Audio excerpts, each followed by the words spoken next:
My wife Amy's betrayal was a nightmare come true. Her late nights were filled with secret affairs and shady deals. A private investigator unveiled a hidden world, covert meetings with criminals, participating in illegal activities, and shocking footage of Amy planning my downfall. She was not just cheating, she was living a dangerous double life. My rage and heartbreak were overwhelming as I uncovered the depths of her deceit. This is my journey through the darkest depths of betrayal, seeking justice and reclaiming my life. Watch as the truth unfolds in this Hollywood-style thriller. Amy had been at Harriman Manufacturing for about 3 months when she became friends with Janet, Mr. Herman's administrative assistant. Initially, Amy would eat in the employees' dining room with her marketing department friends. One day, Janet asked to join her at the table. Amy was surprised by how much they had in common. Soon, they were having lunch together every time Janet was in the office, sometimes in the dining room and sometimes going out. They talked about clothes, friends, husbands, and their past. One day, Janet nudged Amy and whispered about a handsome guy in the dining room, making a cheeky comment. Amy blushed but laughed, agreeing with Janet. After that, they started talking more openly about their college days and relationships. 2 months later, Amy realized she and Janet were good friends. One day, Janet came into the lunchroom excited. She told Amy that Mr. Harrison's administrative assistant had taken a job elsewhere and she was offered the position. Amy congratulated her but was sad about missing their lunches. Janet laughed and told Amy that she could see her more often because Mr. Harriman had given her permission to invite Amy to interview for her assistant position. Amy was thrilled and eager for the interview. That night, Amy could hardly sleep. She dressed in her best work dress the next morning, feeling both excited and nervous. As soon as he arrived, Mr. Harriman called Amy into his office. He looked her over and mentioned that Janet had praised her highly. He said the interview was almost a formality but needed to discuss some job requirements. Mr. Harriman walked around his desk and sat next to Amy, placing his hand on her thigh. He asked if she could handle the late nights and travel required for the job. Amy was uncomfortable but didn't show it, eager for the promotion. She assured Mr. Harriman it wouldn't be a problem. Mr. Harriman continued to ask questions while gently moving his fingers on her thigh. Amy felt a mix of nervousness and a strange sensation in her body. By the end of the interview, Mr. Harriman seemed satisfied and said she would work out fine if Janet approved. Amy, relieved and happy, thanked Mr. Harriman enthusiastically, accidentally hugging him. She quickly apologized, but Mr. Harriman laughed it off and told her to start calling him Howard since they would be working closely together. "Why don't you go with Janet? She'll start explaining your new job and get the paperwork sorted out." Amy was so excited about her new job that she could hardly wait to get home and tell her husband Jeffrey. She loved the new salary, which was almost double her old one, and the job perks. The initial training was simple. Janet first showed her the paperwork, which was nothing new for Amy. She had done most of it before as a marketing assistant. The only new tasks were setting up business meetings and entertainment for customers and vendors. Amy felt a bit young and inexperienced during their first conversations, but she laughed at herself, thinking, "I'm only 26. She was surprised that they arranged nights out for customers and suppliers, including trips to strip clubs. 6 months later, Janet asked Amy to help with a dinner meeting the next evening. This was the first meeting Amy was asked to attend, though she had set up several for Janet. When Amy arrived at the restaurant, she was shown to a private room, which was common for these meetings. She believed it was in case customers brought an escort or wanted to talk business. There was a table with 6 chairs. Janet welcomed Amy with a smile and a gentle kiss on the cheek. "There's a small bar in the corner. Help yourself, then come sit with me. I need to fill you in on the protocol before Howard and our guest arrive." Amy poured herself a glass of wine and sat beside Janet. She was surprised to see Janet in a sheer cocktail dress, low cut in the front and ending mid-thigh. Janet wasn't wearing a bra, which was different from their usual sheer half bras at work. After Amy was seated, Janet asked, "Well, Amy, how do you like the office part of your new job? Do you feel comfortable with it now? Are you ready to learn the more intricate and important social side of the position?" Amy replied, "Oh yes, I really enjoy working with you and Howard. It's great meeting all the important people. I feel like I'm making a significant contribution to the company. I've always dreamed of working in a high-powered environment, but I'm not sure I understand what you mean by the social side of the position." Janet explained, "One part of our job is to coordinate evening events for our top customers and suppliers. Sometimes we travel with Howard for conferences and sales presentations. One of our key roles is to arrange these meetings and serve as hostesses. Often we offer in-house entertainment instead of hiring escorts. We do everything we can to satisfy the attendees no matter what it takes. Do you get my meaning?" Amy hesitated. "I'm not sure. I understand setting up meetings, arranging entertainment, meals, and lodging, but I'm unclear about the social aspects." Janet laughed. "Don't worry about that. You're a young, lively, witty woman. From our talks before your interview, I knew you'd be great at this part of the job. Tonight, just observe and be helpful. If someone wants a drink, get it for them. I'll make sure you leave early enough to get home at a decent hour. We'll discuss tonight in more detail on Monday morning." Amy and Janet chatted a bit more before Howard entered with 3 other men. They had obviously been at a bar before arriving at the restaurant. Janet and Amy stood to greet them. Amy remembered seeing the 3 guests at the office that morning. She was surprised when they hugged Janet and gave her a kiss, and even more surprised when Janet let them fondle her before shooing them into Howard's office with a giggle. Amy recalled hearing a lot of loud laughter and conversation coming from the office most of the morning. Twice, Janet had been called into the office and stayed for over half an hour each time. Both times she came back looking flushed and with her hair and clothes a mess. Amy couldn't believe what she was seeing but was too embarrassed to ask. Seeing Janet dressed like that, Amy wondered if Janet was cheating on her husband. They had only been married a little over 2 years, and Amy couldn't believe Janet would do something like that. Howard put his arm around Amy when she and Janet walked up to him and the 3 strangers. He pulled her close and introduced her, saying, "This is Janet's assistant, Amy. She won't be with us for the entire evening. She's still learning the job, and she needs to get home to her husband tonight." Amy was surprised by the laughter that followed, but she thought it was just their sense of humor. Once the men were seated, Amy and Janet were busy taking notes, providing copies of contracts, and making drinks. The men insisted they sit at the table between tasks. Amy and Janet sat with one of the guests on either side, while Howard sat across the table. After the business was finished, Amy had a couple of drinks with the men. Howard decided it was time to eat, and Amy let the waiter know to serve the meal. During the meal, the man to Amy's left tried to get his hand under her skirt. She pushed him away several times and finally turned to him in frustration. What she saw left her speechless. Janet was kissing the man on her other side, who had his hand down her dress.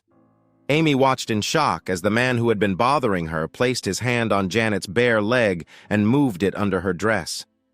Howard looked at Amy and smiled, saying, "Amy, it looks like Janet is busy right now. Would you please get everyone more drinks? Then, unless you want to stay, you should go home. I think Janet can handle the rest of the evening." Amy remembered that first evening vividly. She left the meeting feeling confused. Jeffrey was still up when she got home and was worried when he saw how she looked. She wouldn't tell him what had happened, but said, "Oh, honey." After the business part of the meal, Howard, Janet, and the customers wanted to socialize. Howard said he and Janet could handle the rest, so I came home. Some of the things Janet did tonight worried and surprised me. It's nothing for you to worry about. I'm sure we'll clear it up Monday. Amy worried about Janet's actions all weekend. She had no answers by Monday morning. Janet's cheerful greeting on Monday left Amy wondering how she could act so normal. Janet noticed Amy's quiet "good morning" and asked, "Amy, what's wrong?" Amy fidgeted and couldn't look at Janet. "Nothing at all, Janet. Well, how could you do something like that to Danny? I mean, you let those men—" Janet laughed and leaned back in her chair. "Oh my God, Amy, you're too much. I didn't do anything to Danny. I just did my job and had fun. Danny has no idea what I do at these meetings, and I hope he never finds out. But I didn't do anything to him. I know you were a little wild before you got married.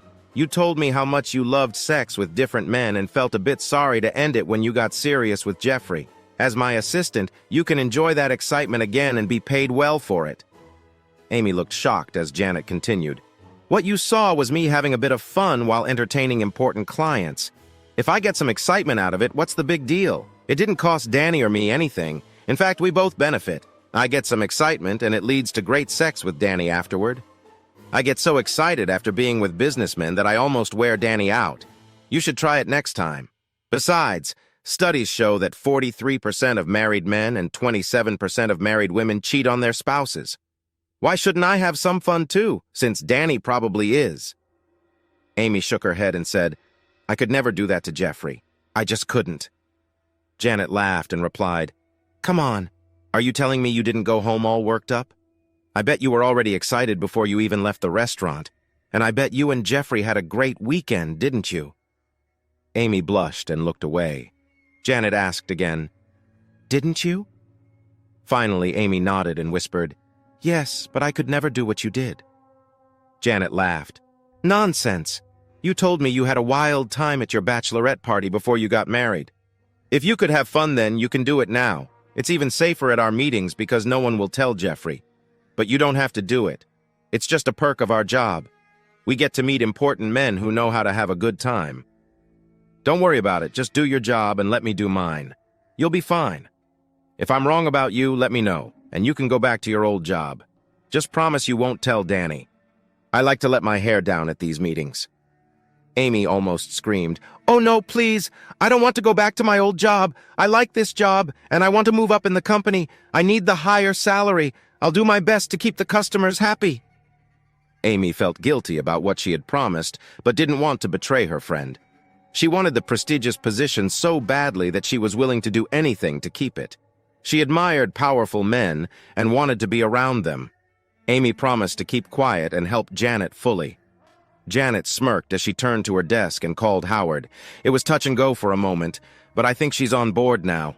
I had to remind her about her wild bachelorette party, but she's ready for the next step.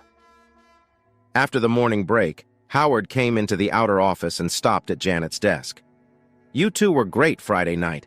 Amy, all three guys thought you were really hot and knew your job. They're looking forward to you joining the next negotiations.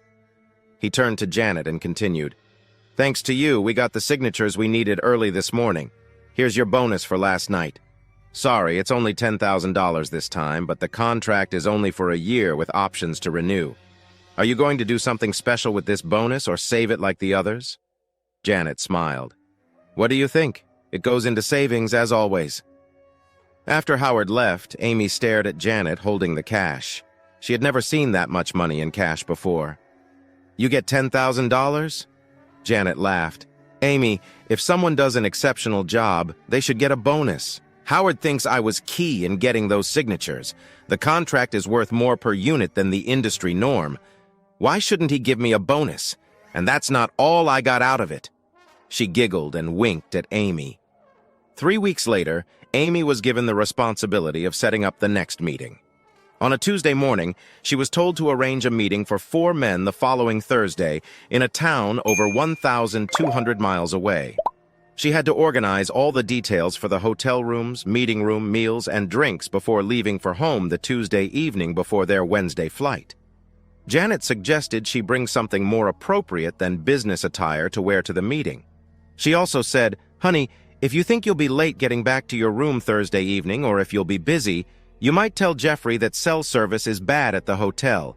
Actually, that isn't too far off. You have to go outside for a good signal. The next morning, Amy was getting into her car when she remembered what Janet had said.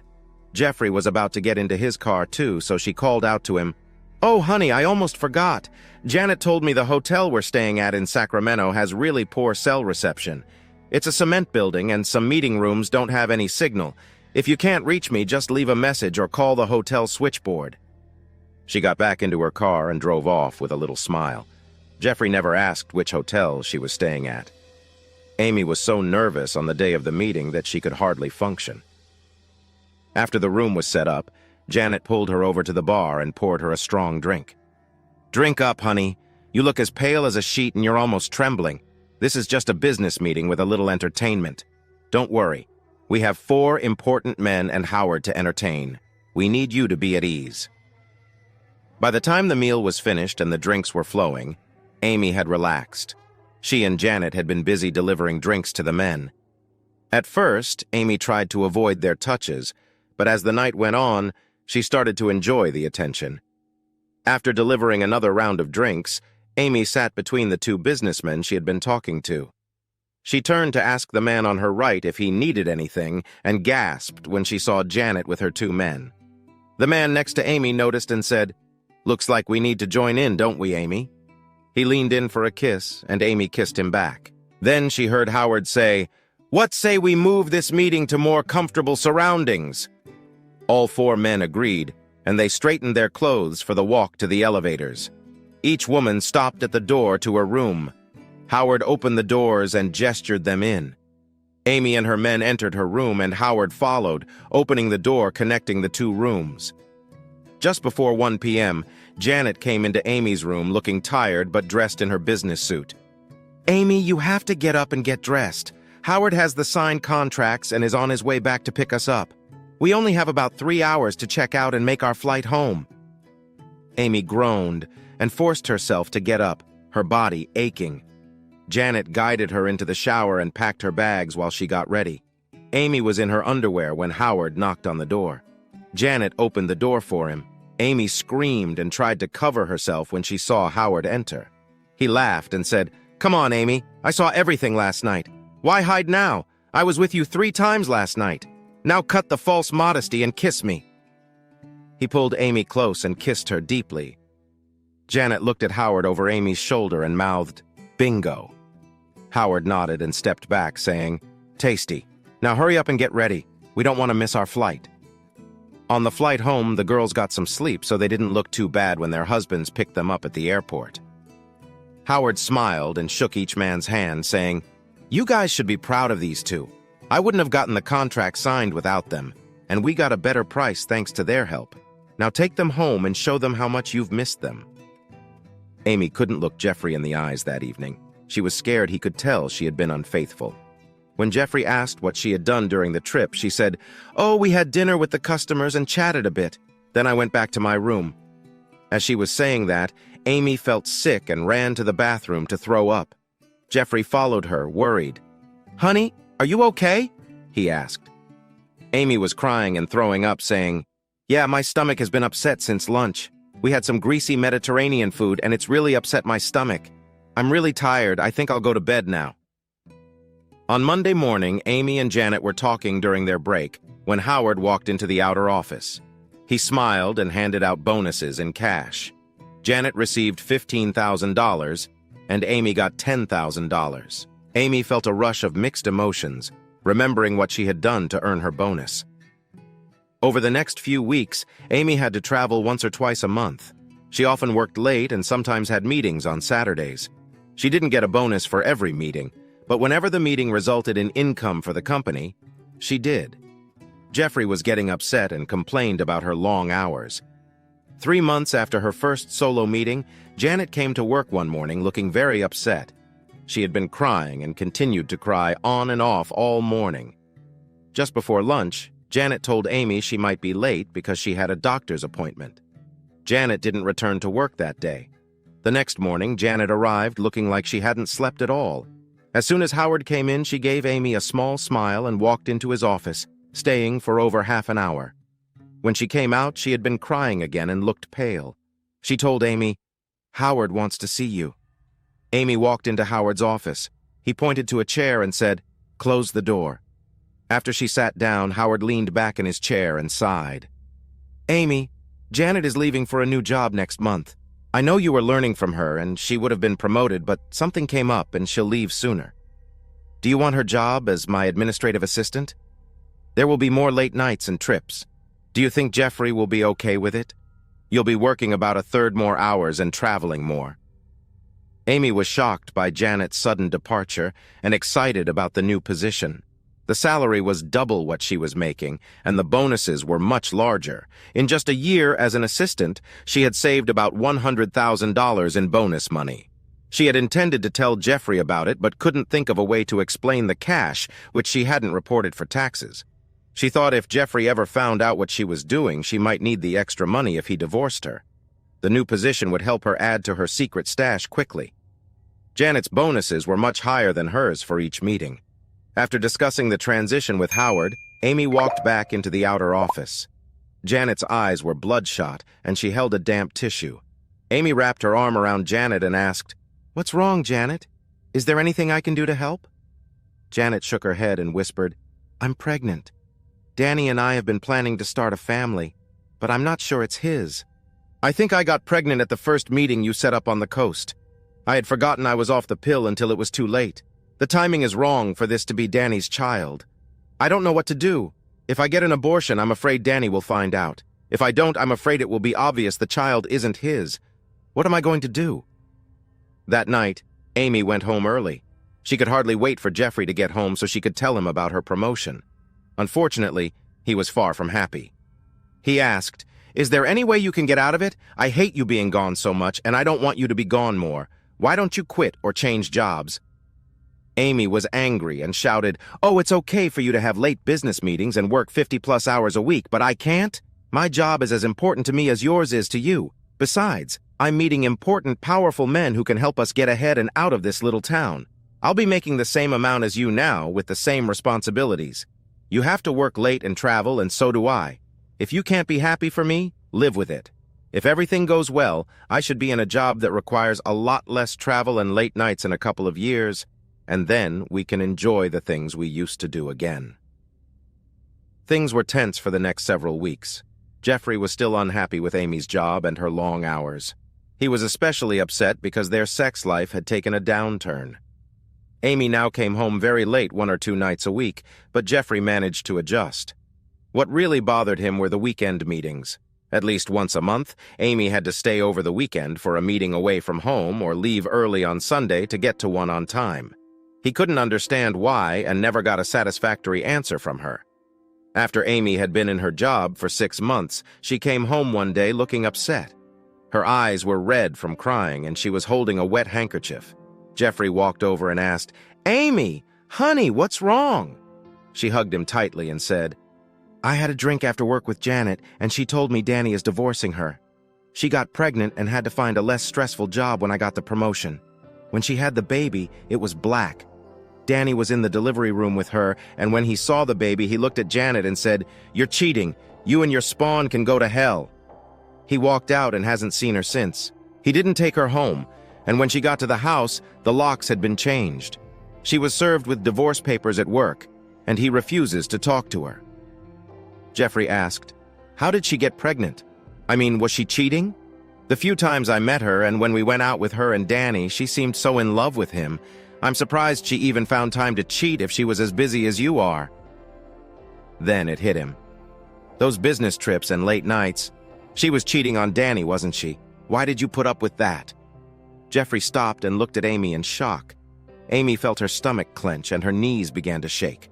She started to cry when she heard Jeff say, "Have you been cheating on me at those meetings?" Amy moaned. "No, I've been hit on a lot, but no, I never—" Jeff interrupted. "You better not have been. I've been worried for months that something was wrong.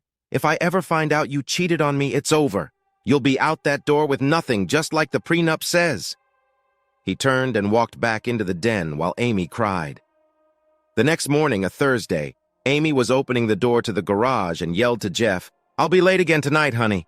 We have another late presentation on the Stover proposal." She hurried out, hoping to get into her car before he responded. Amy sighed as the door closed without a comment from Jeffrey. Driving to her office, Amy wished there was a way to reduce her late nights and weekends before Jeffrey got so upset that he did something drastic. Amy loved Jeffrey, or at least she thought she did. Her new job took up a lot of her time and energy, leaving her little time to spend with Jeffrey and even less to be intimate with him. Her job's social responsibilities left her sexually satisfied, and she loved the bonus money. The rich and powerful men she was involved with were just a bonus. She was sure one of them could help her and Jeffrey get better jobs in a real city. Amy knew she only had another year or so in her position before her boss found a new administrative assistant. Janet, the woman she had replaced, made it clear that clients got tired of the same entertainment over time. Amy needed to give it her all while she could. Normally, Howard kept an assistant for about 2 years if she was successful. Afterward, she could get another high-paying position within the company, or he would help her find a comparable or better job elsewhere. If she stayed with the company, she would only be called upon a few times a year to help his current assistant with projects. Occasionally, a salesman or customer might request her time, but as the years passed, those requests became less frequent. Amy thought about her job and the money she and Jeffrey were making. She wished he would take a better job. She just had to convince one of her contacts to offer him a better job and make him take it. If Jeffrey made more money, she probably wouldn't have taken the job as Janet's assistant. At least she wouldn't have kept it after learning about the social part of it. She was scared Jeff would find out what she was doing, but she wanted to make big money and live the good life so badly she was willing to take the chance. Amy giggled to herself and thought, let's be honest. Most of the time, the sex with the various executives and salesmen was amazing. She got a thrill from sleeping around on Jeff, and occasionally she met someone really great.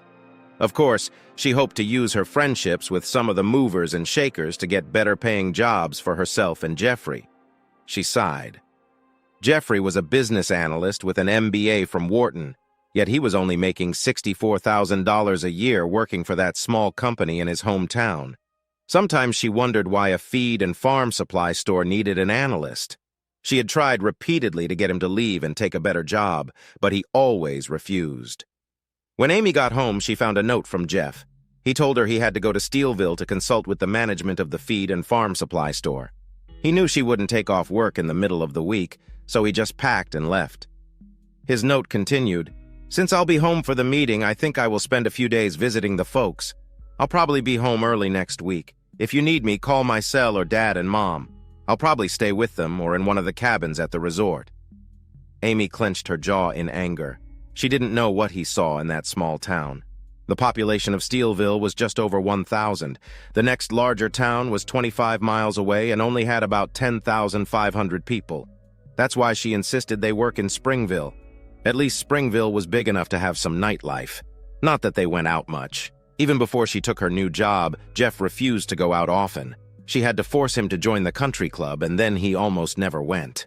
Imagine a grown businessman who only played golf when he had to. Why he preferred fishing and hunting was beyond her. Jeff hadn't told anyone he was coming home, so when he pulled into his parents' driveway, he wasn't surprised to see they were gone. He figured they were either in town having supper or over at a family member's house. Since it was only a short way down the road, he went to his grandfather Fielding's home first and hit pay dirt. The whole family was out on the patio having a party. His sister saw him first and screamed, "Jeff! My God, what dragged you away from the big city?"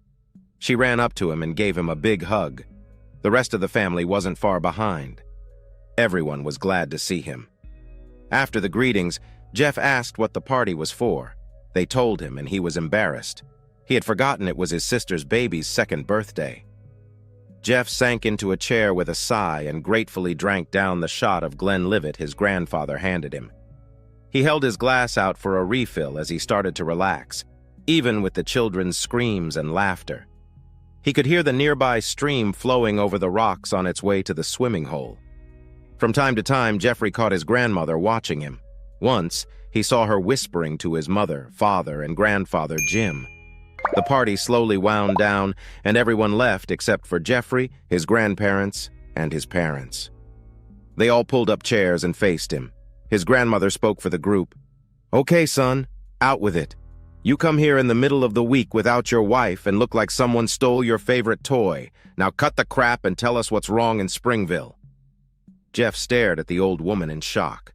Was he that obvious? He opened his mouth and closed it, taking a deep breath. Finally, he said, "I don't know if anything's wrong, but sometimes I feel like Amy's up to something." "Amy's what?" his grandmother asked. "Cheating on you or leaving you? Come on now, I recognize that look. God help me, I've seen it before." All the adults looked at each other, and his grandmother blushed a little. He remembered that his grandmother and grandfather had been divorced for a little over 4 years before remarrying after their second spouses died in a traffic accident. Could the divorce have been because Grandma had cheated on Grandpa Jim? Jeff sighed and shook his head. "I just don't know," he said. "I can't find any evidence, but I have strong suspicions." Amy was the secretary to the administrative assistant at Harriman for several months. She had to dress nicely, but her outfits and makeup looked more like she was on the prowl than working in a business. She had to work late several nights a month and took overnight trips several times. After those nights, she wouldn't have anything to do with me sexually. She did everything she could to avoid me, even starting arguments. When the administrative assistant took another job, Amy became the administrative assistant. She's away from home at least one night a week until after midnight, and once or twice a month, she takes a 2 to 4 day business trip with Mr. Harriman. Almost all the trips include a full day of the weekend. Amy refuses to talk about her job and refuses to quit. She keeps saying she only has to hang in there for a year or two, then she can apply for a less demanding job and will almost be assured of getting it. I've done some research, and almost all of Mr. Harriman's administrative assistants have held the job for 2 years. All his assistants are young, in their early to late 20s, and married. He seems to prefer married assistants. I couldn't find one who had been single, even though they might be better suited for the job because they're freer to travel. Some administrative assistant secretaries don't work out and leave after their 6-month probation period. Everyone who lasts past 6 months has gone on to be Mr. Harriman's administrative assistant. All the admin assistants get a job that pays the same or more if they stay with the company, or a similar job if they leave. I found 3 of the assistants whose marriages ended in divorce because they were caught cheating during business meetings or trips. Amy was only an administrative assistant secretary for about a year because her boss got pregnant and left the position about 6 months after Amy did. Her boss had a child, and her husband filed for divorce. The child was black, and Janet and her husband were both white. With all the business meetings and trips, Janet must have gotten pregnant on company business. Considering Amy's schedule, she only has about 3 nights a week at home with her husband, and if she's like Amy, she's exhausted those nights. When Amy told me about her ex-boss, I let my mouth run without thinking. I said, "What happened? How did it happen? Was she a cheater or what?" I was upset and angry with Amy and her schedule. I blurted out, "Those business trips and late nights, she was cheating on Danny then, wasn't she? You were with her a lot of the time. Why did you put up with that?" I remember looking at Amy in shock as the idea hit me. She blanched, then turned red and stared at me. She looked scared and started to cry when I asked, "Have you been cheating on me at those meetings?" Amy said she hadn't, but admitted she had been hit on a lot. I told her, "You better not have been cheating. I've been worried for months that something was wrong. Now I think I know. If I ever find out you screwed around on me, it's over. You'll be out that door with nothing, just like the prenuptial agreement says." Then I walked into the den while she cried. This morning, before she left, Amy yelled down the hallway that she had another late-night meeting. I know it's supposedly her job, but I don't see why Howard needs 2 women with him at every meeting unless something fishy is going on. I came home partly to see if Grandpa would authorize the investigation company to check up on Howard and Amy. Of course, I wanted to see all of you too. I'll pay for the investigation myself, but I need permission to make the change and work for Homer. All the older Fieldings leaned back in their chairs after Jeff finished talking. Finally, his father Paul said, "Son, there seems to be something off about this picture, but I can't pinpoint what it is right now. From what you've told us about Amy in the past, this could be something she would do. You know how she feels about big cities and nightlife. We were worried when she refused to move to a smaller town than Springville. But it was your decision, so we didn't say anything." Paul turned to his father and said, "Dad, I think we should support Jeff on this. Let's get Homer and Jeff together tomorrow and see what they can come up with." Paul then said, "It's getting late. Jen, are you ready to go home?" He looked at Jeff and asked, "Jeff, are you coming out to the house or staying here?" Jeff sat for a moment and then said, "If there's a cabin open, I think I'll go to the lodge. I might get some fishing in while I think about this mess. Call me on my cell when you have the time set up with Homer, please." Jim went into the house and got the key for the resort office. He handed it to Jeff and said, "This is the key to the resort front door. The other key is for my office. The cabin keys are in the center desk drawer. Use the honeymoon cabin, son. I know it's no honeymoon for you, but it's the best and most secluded cabin. Plus, it's closer to the best swimming and fishing spots. We don't have it booked for the next few days, so you can use it as long as you want. Do you want to have breakfast with us here or in town, or do you want to eat at the resort?" Jeff thought for a moment and then replied, I really don't know right now. I don't feel much like breakfast. I'll find something at the resort if that's okay. By the time Jeff drove the 3 miles to the resort, got the key, and unloaded his bags, it was almost 3 a.m. He just stripped and crawled into bed without unpacking or showering. The next thing he knew, he heard a female voice yelling, "Mr. Fielding, are you still in here? This is Abigail.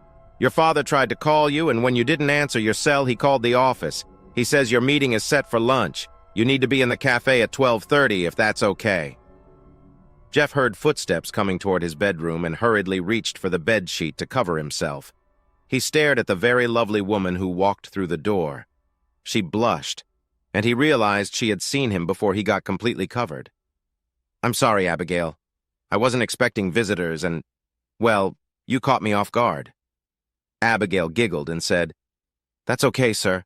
I'm sorry I barged in on you like that, but I knocked and you didn't answer. When I came in, I didn't hear anything, so I was checking if you were here or out fishing.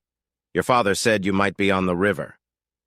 She looked at him shyly and said softly, "Besides, before my family left me, I had 2 brothers. I didn't see anything I haven't seen a lot of times before." Abigail smiled and said, "It's 10:30 now. Do you want me to find some breakfast for you, or do you want to wait for lunch?" Jeff smiled and said, "No breakfast. But if you have some coffee, I would be forever grateful if you would share it with me." Abigail looked at him and smiled. "We sure do. And I just made it fresh. Want me to bring some down, or will you have it with me in the dining room?" "I'll come up. See you in a few. And Abigail, thanks." Jeff arrived at the cafe about 10 minutes early and found his father, grandfather, and a man introduced as Homer Scroggins already there. They shook hands and made small talk while they ordered. Then Jeff's father, Paul, said, "Son, I filled Homer in on what you told us last night. Why don't you give it to him again and then tell us all you know about Harriman's business? If you want, we can go back to the resort before you get into the personal items with Homer." For the next 30 minutes, Jeff told Homer about how Amy was acting and how much time she spent working late and on business trips.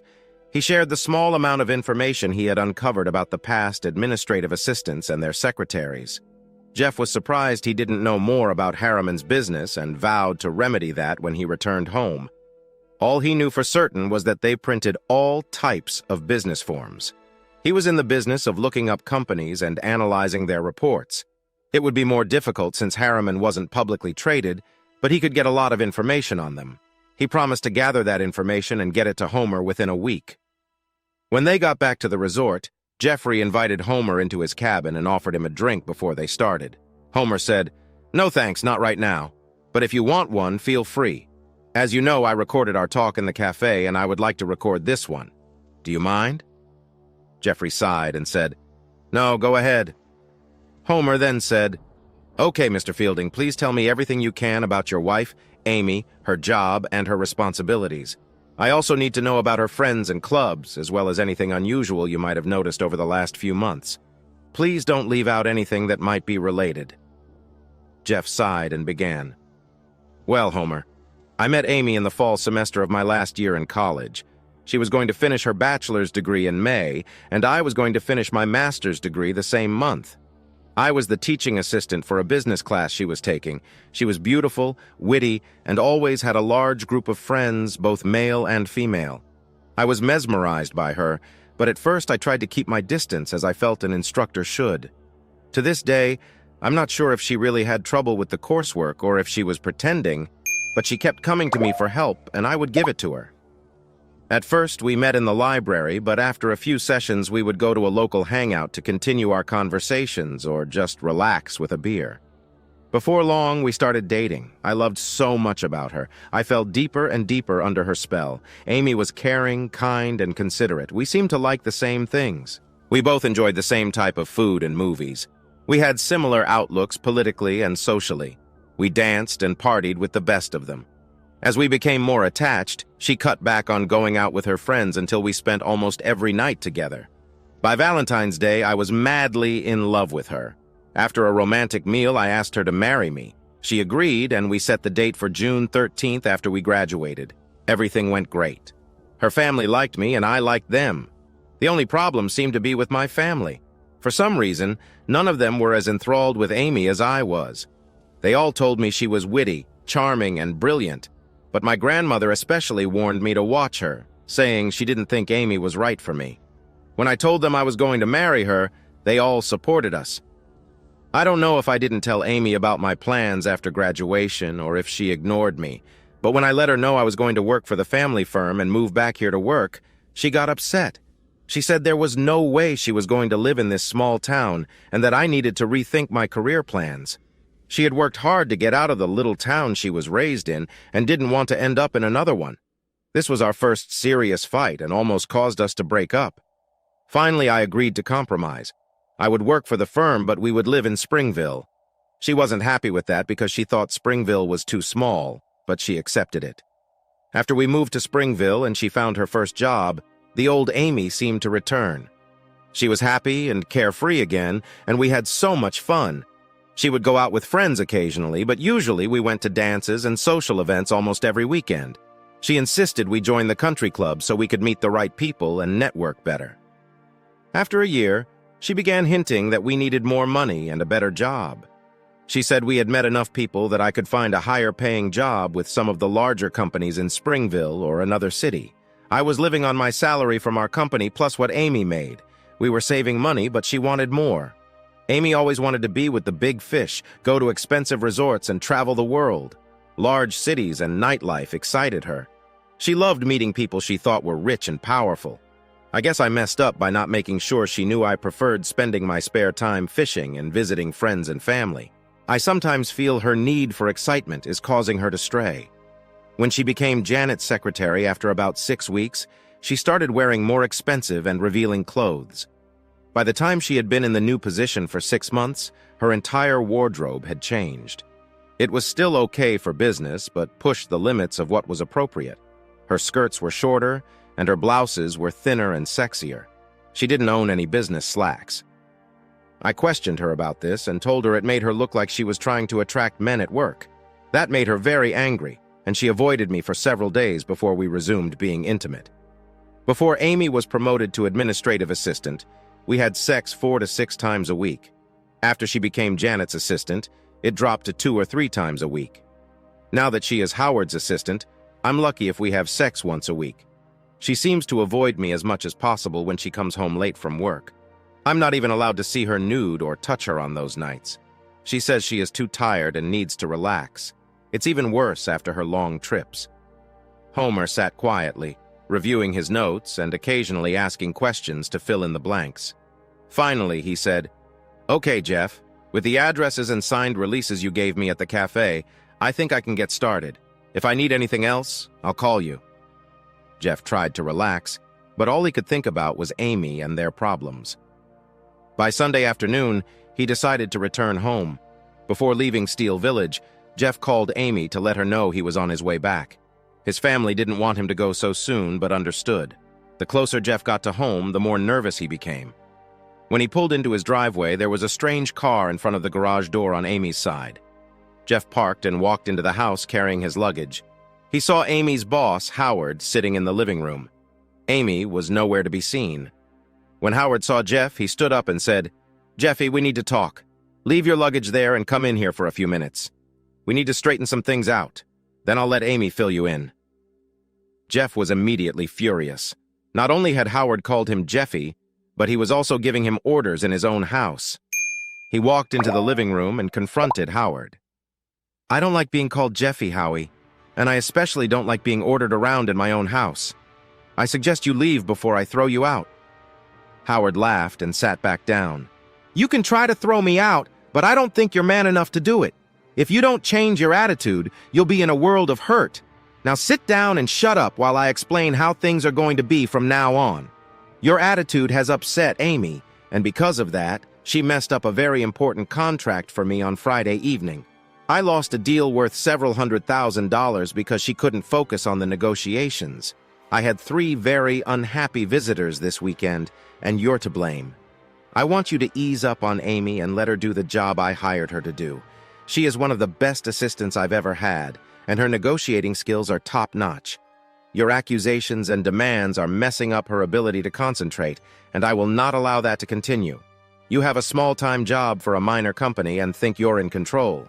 Well, let me tell you, I can buy and sell you several times over. Don't think I will allow you to mess up my business. When Amy comes in here, you listen to her and give her your support, or it will be the biggest mistake of your life." After he said that, Howard stood, sneered at Jeffrey, and walked out the front door. Jeffrey was sitting in shock when he heard the bedroom door open. He watched Amy quietly walk into the room and take a chair facing him. "Honey, I'm sorry Howard was so rough on you. I tried to talk him out of it, but he was very angry when he found out why I was upset on Friday. The final straw was when I couldn't help with the negotiations. I begged him to let me talk to you, but he wouldn't let me. Honey, you know he's right, though. You have an MBA from Wharton. You don't need to work for a feed store. Just support me for the next year or two until I can get a better job.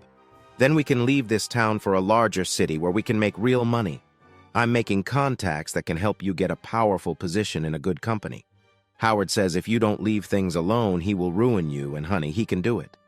About 4 years ago, a couple of his assistants' husbands started doing what you're doing. He had a similar conversation with them, but they wouldn't let it go. They divorced their wives and caused so much trouble that he had to replace both his admin assistant and her secretary. He ruined the 2 ex-husbands. He has friends on the police force and in business all over this area. The 2 men lost their jobs, their wives, and had to leave the area. They couldn't get good references and had to take low-paying jobs. Oh, Jeff, I don't want that to happen to us. I hate the thought of Mr. Harriman doing that to us. Please, just help me do my job. I promise to pay more attention to you." Jeff sat back and stared at Amy. "I can't believe you just said that, Amy. All I asked of you, all I expect from you, is what we vowed before God and our family when we got married. For better or worse, for richer or poorer, in sickness and in health, to love and to cherish till death do us part. And here, too, I pledge my faithfulness. I understand some travel and late work is possible, but I think you are taking it too far. I will not accept things as they are now. If you haven't cheated on me and want this marriage to last, we need to make changes. The discussion your boss had with me should have been between us. You already brought him into our relationship. That was a mistake. And as for your boss, if he ever tries that tone with me again, he'll need help walking." After saying that, Jeff stood and took his bags into the bedroom to unpack. He heard Amy crying while he worked. The next 3 weeks went on as before. Amy worked late, and when she came home, she wouldn't let Jeff near her. He got a quick peck on the lips or cheek, and she would head off for a soak in the tub. She took a long business trip with Howard and her secretary. Jeff was so angry with Amy that the 2 times she tried to have sex with him, he refused. Friday of the 3rd week, Homer called Jeff at work. "Jeffrey, I'm afraid you were right. This may be the worst case of cheating and betrayal by a wife I've seen in years. Can you come back home this weekend so I can give you the report and explain what we found?" Jeffrey sighed and said, "Damn, I was afraid of that." "Sure, Homer. Amy's off on another long business trip. She doesn't plan to be home until Sunday. Shall we meet tomorrow morning at the resort? Say, about 10 a.m.? Jeffrey didn't bother to call Amy or leave her a note. He knew it was useless to call her on her cell. She never answered calls during business meetings or trips. He packed enough clothes to stay away for several days. After all, he worked for the family business, so he didn't need his business attire unless he had an important meeting. He packed 1 suit, a couple of office casual outfits, and lots of everyday clothes. Jeff called his parents and grandparents to let them know he was coming, so they had his cabin ready when he arrived.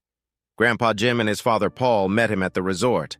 His father hugged him and said, "I'm sorry, son. Homer wouldn't tell me what he found, but he said it was really bad." Jim looked at Jeffrey and gave him a big hug. "I know what you're going through. I was there several years ago.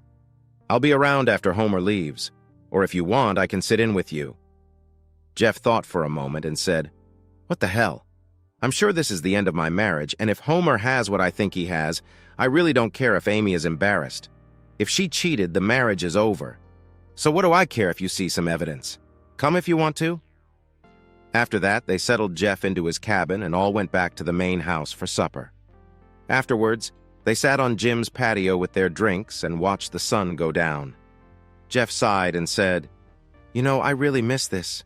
It almost killed me when Amy wouldn't move back here after we graduated.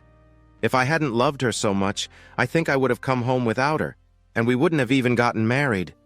If this goes the way I think it will, I want to move our research offices back here if you don't mind." Jim looked at Paul and said, "Well, son, I don't have a problem with that, and I don't suppose anyone else will either. I'll check to be sure, but you just plan on making the move. It'll be nice to have most of the family here in town again." Finally, around 11 p.m., Grandma helped a very inebriated Jeffrey back to his cabin and tucked him into bed. Well, figuratively speaking, she helped him into the building, sat him on his bed, and helped him take his shoes and trousers off. He fell back, and she pulled a blanket over him. The next morning, just after 8, Abigail woke Jeff up again. This time, Abigail knocked on the front door, and when Jeff answered, she came into the living area carrying a pot of fresh coffee. "Mr. Fielding, your grandmother told me to have this coffee ready when I woke you up. I'll put it on the stove to keep it warm. Do you want me to make you some breakfast before your meeting with Mr. Scroggins?" Jeff poked his head out of the bedroom door and said, "Thanks, Abigail. If it's not too much trouble, I would like some breakfast. What are my choices?" Abigail smiled and said, "I can make a country breakfast with ham, sausage, or bacon, or a Western omelet with what I have here. Or I can go back and get the pancake makings. Just let me know." Jeff smiled and said, "The Western omelet and hash browns sound great. While you're doing that, I'll grab a quick shower." Abigail finished the meal and went to the bathroom door to let Jeff know it was ready. She knocked but didn't get an answer, so she opened it a crack to call out. She blushed at what she saw. Jeff was sitting nude on the toilet, looking at a picture of Amy and crying. The mirror was steamy from his shower, and he was only partly dry. Abigail pulled her head back and spoke louder into the crack. "Mr. Fielding, your breakfast is ready." Jeff jumped and answered in a cracked voice, "Thanks, Abigail. I'll be right there." Jeff was finishing his breakfast and talking to Abigail when his father and grandfather arrived. Abigail quickly loaded the dirty dishes into the dishwasher and said, "Oh, I'll get back to the office now. Sorry I kept you so long," and ran out of the building. The three men sat drinking coffee and chatting until Homer arrived around 9:45 a.m. All three stood up as Jeff let Homer into the cabin. After they all shook hands, Jeff asked, "Homer, where do you want to sit? We can use the coffee table for documents, and if you have DVDs, we can watch them on the TV, or we can go into the dining area." Homer thought for a moment and then said, "We'd be more comfortable in here. If you want to watch the DVD while I'm here, we can, but I've seen it, and would advise you to watch it alone, or better yet, take it to an attorney without seeing it. It's pretty graphic, Jeff. My written report should be enough. Some of our operatives are still watching Mrs. Fielding at her business meeting, but this one is just like the others since we began watching her. We have recordings of the daytime activities, and they really do negotiate contracts and transact business during the day. But after quitting time, your wife, her boss, and those involved in the negotiations begin to engage in sex. Most of the times we followed her, Mrs. Fielding spends the entire night having sex with their customers. Mr. Harriman joins in, of course. Then the next morning, she sleeps late before rejoining the negotiations for lunch and the afternoon session. Her assistant also participates in the orgies, but is not as deeply involved in the evening sessions in Springville. We haven't been able to get into the meetings she has at her office to see what goes on there. The few dinner meetings she has had in Springville hotels have not resulted in anything sexual. She did have one private meeting in a closed room that we couldn't access. The operative following her heard questionable sounds coming from the room. He followed her up to a room with two gentlemen. She stayed for about an hour, then left. She didn't look much different when she left, but as you know, that proves nothing. After getting the general information and documents from Homer, Jeff thanked him and escorted him to the door. When he returned to the living area, he saw his father and grandfather reading over the report. From time to time, one of them would curse. Finally, Jim threw the remainder of the report onto the table with an oath. He picked up the DVD packet, looked at it, then at Jeff and Paul. He handed it to Jeff and said, "Sonny, I looked at the pictures of your grandmother and read all the reports. It's bad enough just reading it. What do you want to do with these things?" Jeff stood holding the DVD packet. Then with a curse, he walked to the player. While inserting the first DVD, he said, "I don't think I can hurt much more, and I just have to see it with my own eyes. I understand if you don't want to see any of this, but I have to see at least the first bit." Jeff watched as his father and grandfather left the cabin, then hit the play button. The DVD started with Amy, Mr. Harriman, and 4 other men walking into a hotel room. Amy was giggling and playfully swatting at the men's hands as they fondled her. Her blouse was already unbuttoned, and he could tell she had no bra on. The camera zoomed in, showing a hickey on her left breast.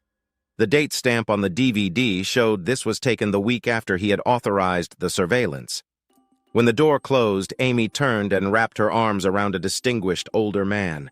They moved into a deep, sensual kiss. Meanwhile, 2 other men were slipping her skirt and blouse off. Jeff could hear her moan as one of the men began touching her. Amy stood in the center of a circle of men, kissing and letting them touch her. Howard walked through the connecting door and partially closed it. The men pushed Amy back onto the bed. The older man was clearly in charge. The others waited their turn. One by one, they took turns. Jeff trembled as he watched. After about 5 minutes, Amy screamed in climax. The silver-haired man pulled back and said, "Damn, Amy, doesn't your husband take care of you at all? I think you're hotter than last month in Springville."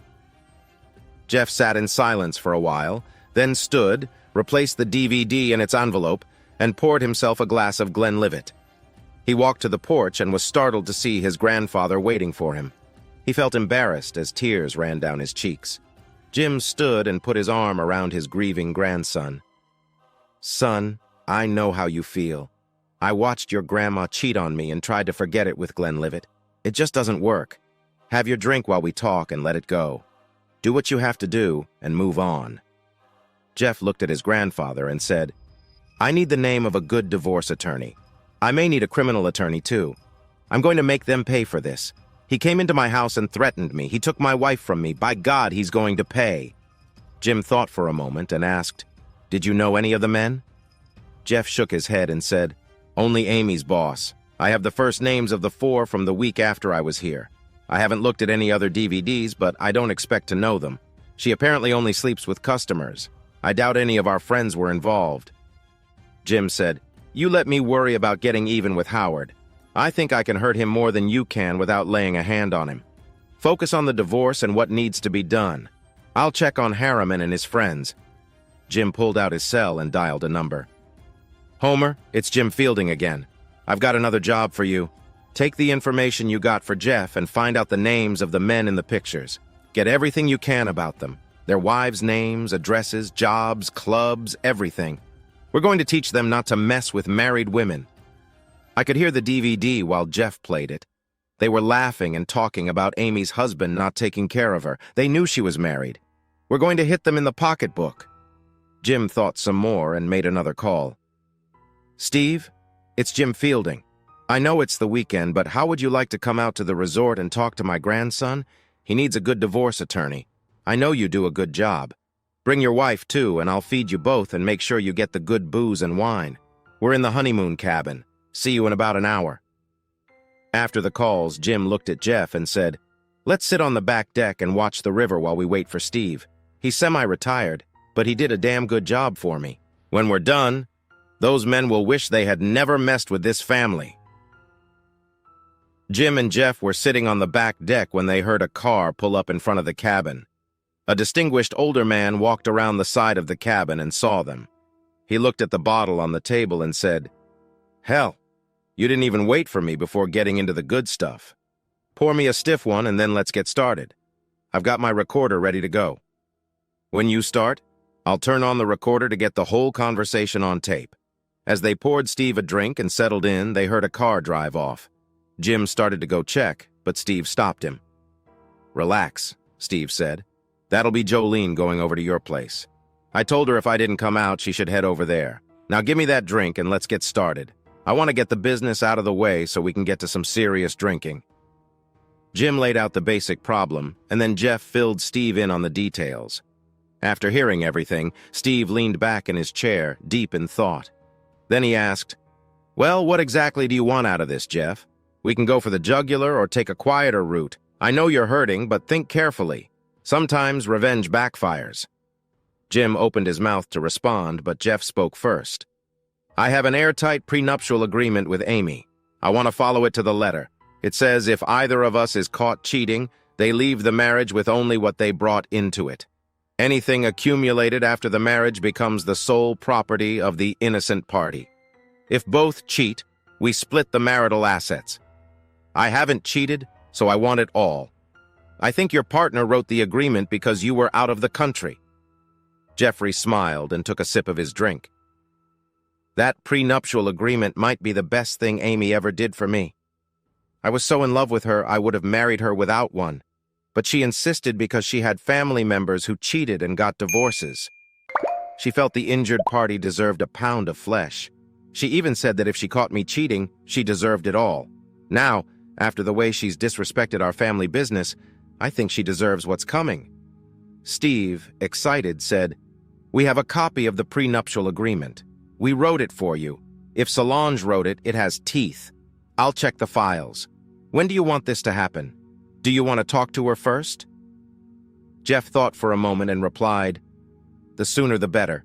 I don't intend to return to the house except to gather my personal belongings and some furniture. Grandpa said I can use this cabin as long as I want. If you need to reach me, call my cell first, then here. I'll set up an answering machine." Steve thought for a moment and said, "If I find the prenuptial agreement in the office, I could have the paperwork finished Monday. I'll file it with the court Monday evening or Tuesday morning. Then it's just a matter of getting someone to serve Amy in Springville, probably by Tuesday afternoon or Wednesday." Jeff smiled and said, "Fine, I'll wait until she's at work Tuesday to start moving things out of the house. I don't want to tip my hand too soon. I'd like the papers served before Wednesday noon, because she often flies out for meetings then. I want her to know I'm divorcing her while she's trying to work. I'd rather not face her boss again, though. He threatened violence the last time I walked into my house and found him there. I don't want to risk beating him up and ending up in jail for it." Steve looked shocked and said loudly, "What? You didn't tell me he threatened you when you mentioned he talked to you about Amy. What exactly did he say?" Jeff replied, "I don't remember exactly. Basically, he told me he would ruin me and run me out of town if I didn't leave Amy alone. He said he had powerful people who would help him with that task. He also hinted he wasn't against using violence on me if he felt like it. I've slept since then and don't remember the conversation word for word."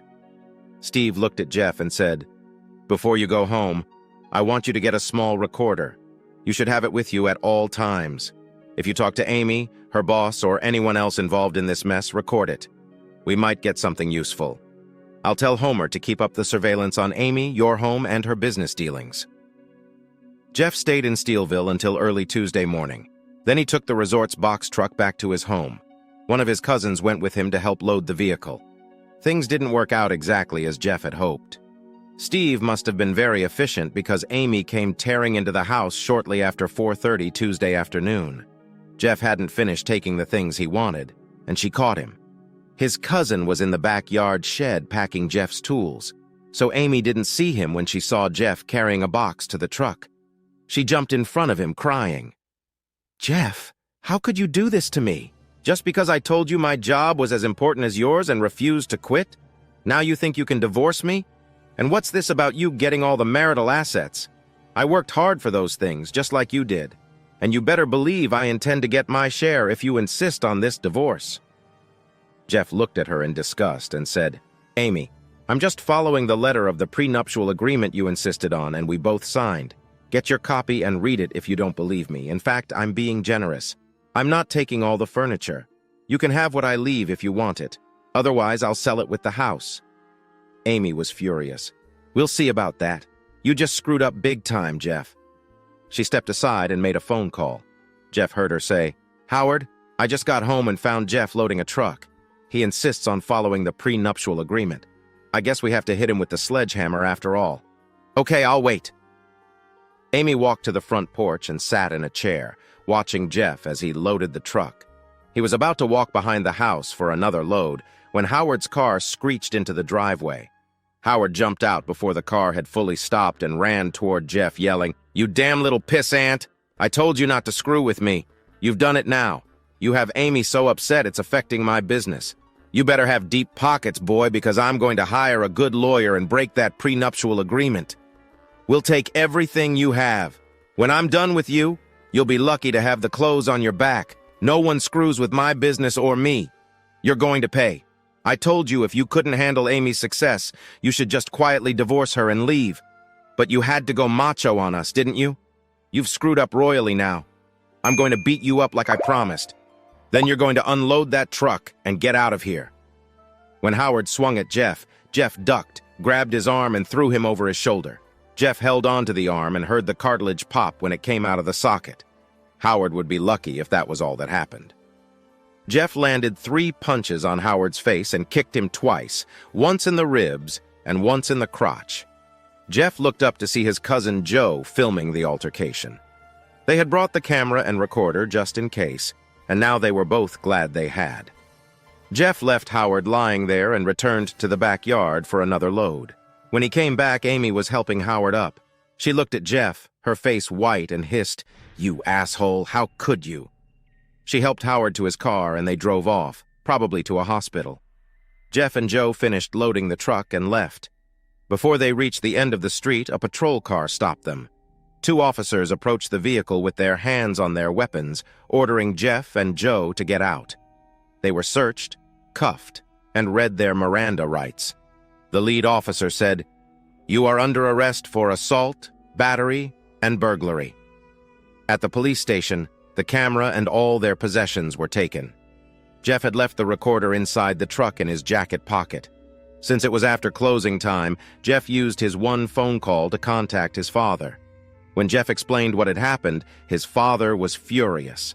The next morning, Jeff and Joe were allowed to see their attorney, Steve, as soon as he arrived from Steelville.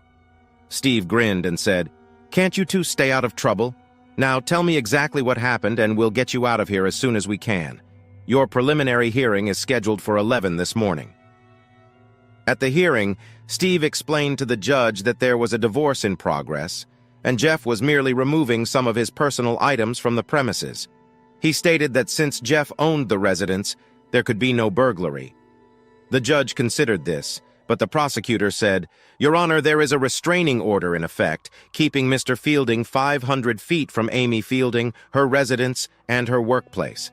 Mr. Fielding violated that order. His altercation with Mr. Harriman was over that, as well as the fact he was not supposed to be removing items from the home until after the divorce." Steve turned to Jeff and asked, "Why didn't you tell me about the restraining order?" Jeff replied, "I've never seen a restraining order or been served with one. This is the first time I'm hearing about it." Steve addressed the judge. "Your Honor, my client states he has never been served with a restraining order and has no knowledge of it. It also seems strange that Mrs. Fielding was served her divorce papers at 3:37 p.m., returned home at 4:30 p.m., yet had time to see an attorney, get a restraining order filed, and served before her husband began removing his personal property that morning. May I see this restraining order and proof that it was served?" The prosecutor looked nervous and began shuffling his papers. The judge asked for a copy of the order.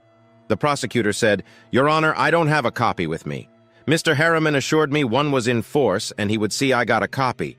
Let me check with my office." He made a phone call and then turned to the judge. "My assistant is bringing the order now. Can we continue while we wait for it to arrive?" The judge nodded. "Please do." The prosecutor continued, "Now, on the assault charge, Mr. Fielding saw Mr. Harriman approaching him in his yard, trying to stop him from loading more of Mrs. Fielding's belongings. He dropped the box he was carrying and assaulted Mr. Harriman, causing grievous bodily harm. I have a sworn complaint from Mr. Harriman and statements from the hospital emergency room and the officer who interviewed him and Mrs. Fielding." Jeff leaned to Steve and said, "That's a bunch of bull. I have the recording you said to make, and Joe filmed the whole thing. The recorder is in my coat pocket in the truck, and the police have the camera with our belongings." Steve said, "Good, that should help. And if the investigator following Amy got some good pictures, we can clear this up." He stood and addressed the judge. "Your Honor, my client states he did not attack Mr. Harriman. He was merely defending himself. He has a recording and a DVD to document this. Additionally, a private detective was following Mrs. Fielding and should have pictures in his report to support my client's claims." The judge sighed and said, "Where are these pieces of evidence?" "Your Honor, the police have the camera with Mr. Fielding's belongings. The tape is in their vehicle in a coat pocket. We have not yet received the investigator's report. If we can adjourn until we can obtain these items, I believe we can clear up this mess." The judge looked at his watch and said, "It's almost noon. Court adjourned until 1:30 for lunch and to gather additional evidence. I presume this will be enough time to obtain the items you should have had in your possession when this hearing commenced." Jeff and Joe were led away to their holding cell. Steve called the investigators to expedite receiving the surveillance report for the previous day, then went straight to the police office to retrieve the camera. When he got there, he was given the camera, but there was no DVD inside. Arguing with the property officer was futile. The officer insisted that what Steve had was all they had taken into evidence. Strangely, the inventory listed the camera but made no mention of a recording disc. Steve then went to the impound yard. He arrived just as an officer was opening the truck door. Steve walked up to the officer and asked, "What are you doing opening this truck?" The officer looked nervous and said, "This truck might contain evidence in a burglary, and I am searching it for that evidence. Besides, what right do you have to ask me about my duties? I better see some identification. You're not even supposed to be here unescorted." At that moment, a grizzled old officer walked up and said, "Mr. Johnson, I'm having trouble finding the key for the truck. It isn't on the key rack where it's supposed to be." The officer confronting Steve looked upset and paled visibly when Steve said, "Do you suppose the key isn't where it belongs because this officer has it in his hand without authorization?" The officer started to back away but was blocked by the older officer and Steve. The impound officer asked, "Patrolman, do you have the key to this truck? If so, hand it over right now. This gentleman has court authorization to remove a tape recorder from this vehicle." The officer reluctantly handed the key to Steve and started to walk away. Before he could leave, the impound officer caught him and demanded to see his identification. The officer handed it over reluctantly, then left in a hurry. Steve found the tape recorder and sighed in relief when he discovered it still had the tape inside and was in good condition. He didn't listen to the whole tape, but what he heard seemed to match what Jeff had told him. Steve thanked the officer and got the name of the officer who had tried to open the truck without authorization. When court resumed, the judge called the attorneys to the bench and asked, "Well, did you obtain the information we needed during the recess?" The prosecutor said, "Yes, Your Honor. Here is a copy of the restraining order. As you can see, it was filed shortly after 4 p.m. yesterday. Clearly, Mr. Fielding was in violation of this order when he was at his former residence." The judge looked at the order and then turned to the prosecutor with a sarcastic tone. "I wonder how an order can be filed at 4:20 in the recorder's office, several miles from the accused's residence, then driven across town in less than 30 minutes to be served. I also noticed that the officer serving the order was the first patrol car on the scene and stopped the truck at the end of the block, making the arrest. Apparently, Mr. Fielding was never formally served the restraining order. Isn't it strange that you are trying to prosecute Mr. Fielding for violating an order he had yet to see, one that wasn't even filed until after he began removing his belongings from his residence?" The prosecutor looked sick and spluttered as the judge finished his statement. The judge turned to Steve and said, "Counselor, I hope you have better documentation for your side of the case than the honorable prosecutor does." Steve said, "I think so, Your Honor, but I don't have all the evidence I should have. In fact, I'm lucky I have any evidence at all." He then explained what he found at the police station's property room and described arriving at the impound yard just as an officer was trying to open the truck door. When the judge learned that an officer had unauthorized access to the key and was trying to use it, he grew angry. "Your Honor, I haven't listened to the entire tape, but I know it was operating. Shall we listen together?" With a nod from the judge, Steve pressed play. There was silence in the courtroom as the tape played. The longer it went on, the more upset Howard and Amy looked. They stood to leave, and as they walked out, Howard glared at Jeff. After the tape ended, the judge thought for a moment and then banged his gavel down. "Case dismissed. Mr. Fielding and Mr. Fielding, you are free to go. I trust you won't violate the restraining order now that you know about it." Jeff and Joe followed Steve out of the courtroom. Their first stop was the property room. Then they moved on to the impound yard to pick up their truck for the 2-hour drive home. Steve followed them to the cabin and had a drink with them while they discussed the day's events. Joe went home and Jeff and Steve continued to talk. Jeff said, "Mr. Jensen, I don't know what my grandfather is planning to do to help me, but I want that man ruined. I want his reputation destroyed, and if possible, I want his business closed. I also want my conniving wife to face the consequences. Can we do that legally, or will I have to do something else?" Steve replied, "First off, call me Steve. Secondly, don't go off half-cocked now. We just got you out of one mess. Calm down and let your grandfather and me work on this. I don't know exactly what your grandfather has in mind, but if I know him, he's not going to hit that guy with a sledgehammer. He's going to use an atomic bomb. He said he'd talk to you in a day or two about things. So just wait, okay?" Jeff decided to take a few days off, relaxing and arranging his belongings in the cabin. He turned the second bedroom into an office and set up his personal items around the place. He replaced some furniture with his own but kept most of the resort's furnishings. Jeff saw Abigail several times a day and began to get to know her. She still brought him coffee in the mornings and either cooked his breakfast in the cabin or brought leftovers from the main lodge. Jeff told her she didn't have to, but she would laugh and say, "I never saw a man who could cook worth a darn, and my daddy always said breakfast is the most important meal of the day. Your grandma told me to look out for you, and I'm going to do that." Unless she was busy, Abigail would eat breakfast with Jeff, and he grew to enjoy her company. One evening, he was sitting on the deck watching the sunset and drinking some Glenlivet when Abby came down the trail from the main lodge, carrying a towel and cooler and wearing a conservative two-piece swimsuit. When Abigail saw Jeff, she stopped to chat. After a few minutes, she climbed up on the deck to sit with him. Eventually, she said, "If I'm going to get my swim in before dark, I really have to go. I'll see you in the morning." As she started to leave, she turned back and said, "Hey, come on with me and swim a while. It's way too hot to just sit there drinking. Besides, you've been drinking too much. You need to work some of it out of your system." Jeff refused, even when Abigail pleaded with him. Finally, she came back up on the deck and sat down beside him. She opened her cooler, took out a black cherry wine cooler, and drank. They sat in silence for a short time before Jeff looked over at her and said, "I thought you were going to swim. Why are you sitting here?" Abby replied, "Well, I don't like to swim alone, and it's not good to drink alone. Since you won't come with me, I'll just have to sit here and melt while we drink the evening away." Jeff watched her for a moment, then said, "Okay. If you're going to be like that, I guess I'll go with you. Let me get my suit." Abby grinned as she watched him walk unsteadily into the cabin. She thought she heard him fall while dressing but didn't check. After they cooled off in the water, Jeff lay back on a beach towel and Abby joined him. They talked and watched the night fall when Jeff asked, "Abby, I know it's none of my business, but why are you here?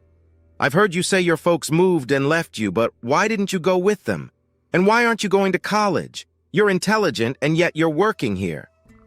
Abby's eyes teared up, and she turned to Jeff. "Mr. Fielding, it's none of your business why my parents moved and I stayed here.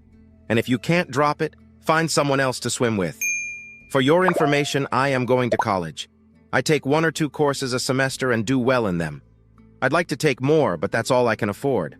I have 27 semester hours completed. It'll take time, but I will get my degree.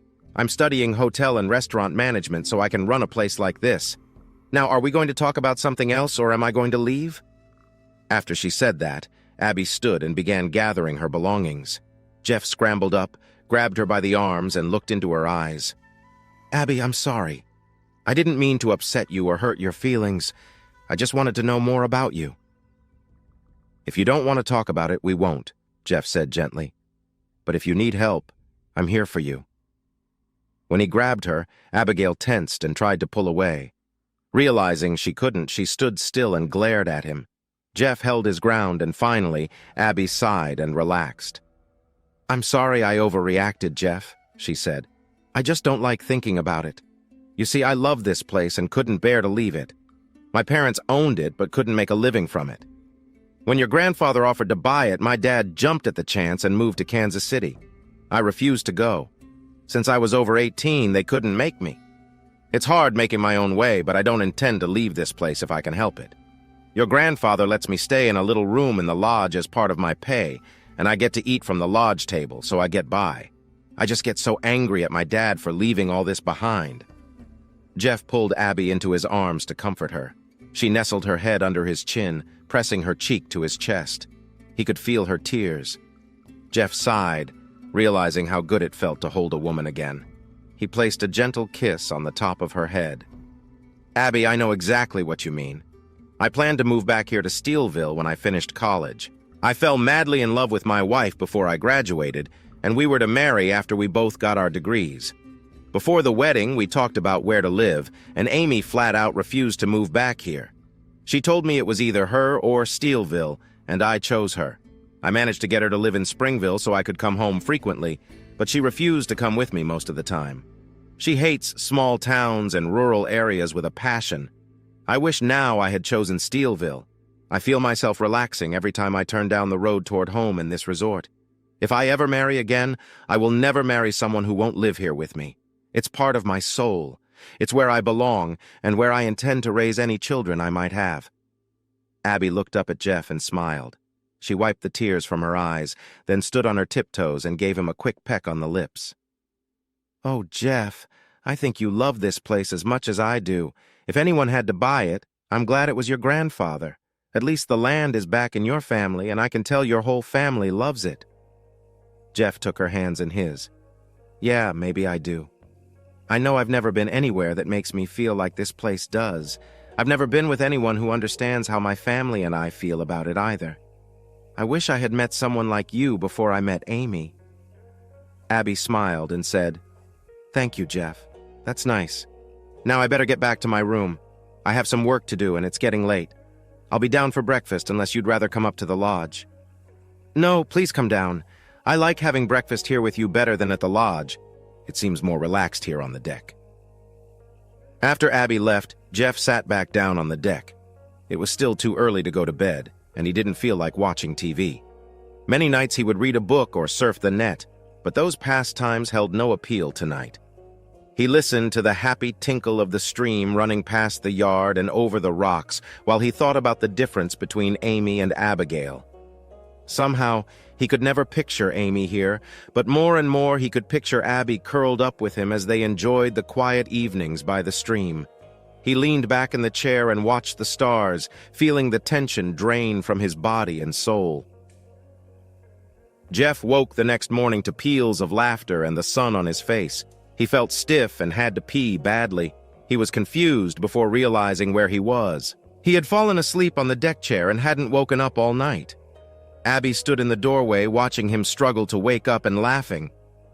"What's the matter, lazy bones?" she teased. "Couldn't you even make it to your own bed last night? I knew I should have taken care of you before I left." By the time she finished scolding, Abby stood with an amused look and her fists on her hips. She backed up to let Jeff through the door, and he gave her a disgruntled look as he passed her, feeling a bit of dampness in his shorts. He heard Abby laughing again as the sound of a stream carried back to the kitchen area. When Abby heard Jeff walk back into the kitchen, she turned and started to hand him a cup of coffee. She froze in shock when she saw his grim expression as he headed straight for her. For a moment, she felt a flash of fear as he grabbed her, but then she exploded in laughter when he began tickling her. She fought back, twisting and turning, trying to escape his tickles until he finally stopped. Jeff held her and looked down at her face. "Let that be a lesson to you. Don't you know it's not nice to make fun of your elders?" Abby tried to be angry, but she couldn't keep the stern expression on her face. She was normally a happy person with a sunny personality. Jeff watched her, and then his head bent closer to hers. Their lips touched, and she moaned, pressing her body against him as they kissed passionately. When they broke apart, Abby blushed and turned away from Jeff. Jeff noticed they were both breathing hard. He gently pulled Abby around to see her face. She covered her face with her hands, but he gently took her wrists and pulled them away to see her eyes. They stood there in silence for several heartbeats. Then Jeff walked toward Abby, pushing her back against the cabinet until she was trapped between his body and the counter. He put his hands on the counter edge, one on each side of Abby, and leaned down to give her another kiss, a gentle, loving one this time. Abby returned the kiss. When Jeff pulled back, she twisted and picked up the coffee cup once more. Abby handed the cup to Jeff and said, "Here, drink your coffee and behave. Do you want your breakfast now, or should we have some coffee first?" Jeff reached past her to pour another cup of coffee. He handed it to her and took her hand, leading her to the deck. They sat watching the sun come up, the warm rays streaming between the trees surrounding the deck and yard. Neither felt the need to talk. They just sat and listened to the cattle lowing in the background and the stream tinkling past the yard. They enjoyed watching the world wake up for another glorious day. The mist hanging in the field across the stream gave the view a peaceful look. Finally, Abby got up and started toward the kitchen. Before she walked off, she said, "I have to get your breakfast and get to work. Your grandfather will fire me if I keep loafing on the job like I have been since you got here." Jeff followed her into the kitchen and walked up behind her, trapping her between himself and the stove. He nuzzled her neck where it met her shoulder, smiling when he heard her gasp and saw her tremble. He placed a gentle kiss there, then pulled back and said, "Oh, I would never let him get rid of you. And you know he wouldn't do that anyway. He told me you could run this place all by yourself already, and he could never replace you if you decided to leave. Besides, what would I do for company if you left me?" Abby felt her stomach warm and a strange sensation spread through her as Jeff nuzzled her neck. What was happening to her? She couldn't let this happen. Jeff was a married man, and besides, he couldn't really be interested in her, could he? No, she had to be misunderstanding things. But why was he kissing her and seeking her out during the day? She smiled and continued cooking their meal, just basking in his presence. She had never felt this way around any other boy or man. It felt good, right? She was content just to be with him, and it felt wonderful when he held or kissed her. Abby hadn't been gone long when Jeff's grandfather walked into the cabin and into Jeff's office. Jeff had been trying to get some work done and was berating himself for letting his personal problems distract him. He hadn't heard his grandfather come in, so he jumped when he spoke.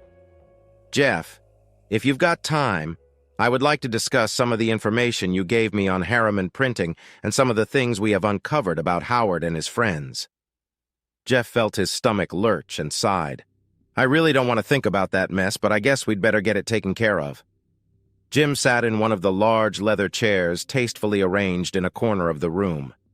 He leaned back and put his feet up on the leather footstool before he began to speak. "I finally got word from Homer that he has identified almost all the men Amy has been with since he began his surveillance of her and Howard. There are a few men whose full names we don't have yet, but we know the companies they work for and will soon have all the names. Almost all the men Amy has been with are married, and many of them have children. We have addresses for everyone whose name we know, and much of their personal information, too. Now it's time to make our moves on them. That's what I want to talk to you about. How hard do you want to be on the men involved with Amy? When this happened to me, I went scorched earth, but in retrospect, that wasn't always the best choice." Jeff took a moment, gathering his thoughts. Jim could see the anger reddening his face, his breathing deepening and growing ragged. Jim watched as Jeff struggled to control his emotions before he spoke. "I want to ruin Howard and Amy. I want all the unmarried men to lose their jobs at the very least, and the married ones to be broken, especially the ones we can prove knew Amy was married. I want all the wives to have everything we gather so they can dump their cheating husbands if they want. As far as I'm concerned, they can all be fried. I suggest we turn our information over to law enforcement and their superiors. If it can be proven they gave Harriman larger orders or paid more than competitors' prices for the same documents, they might run afoul of laws or corporate policies." Jim grinned at Jeff.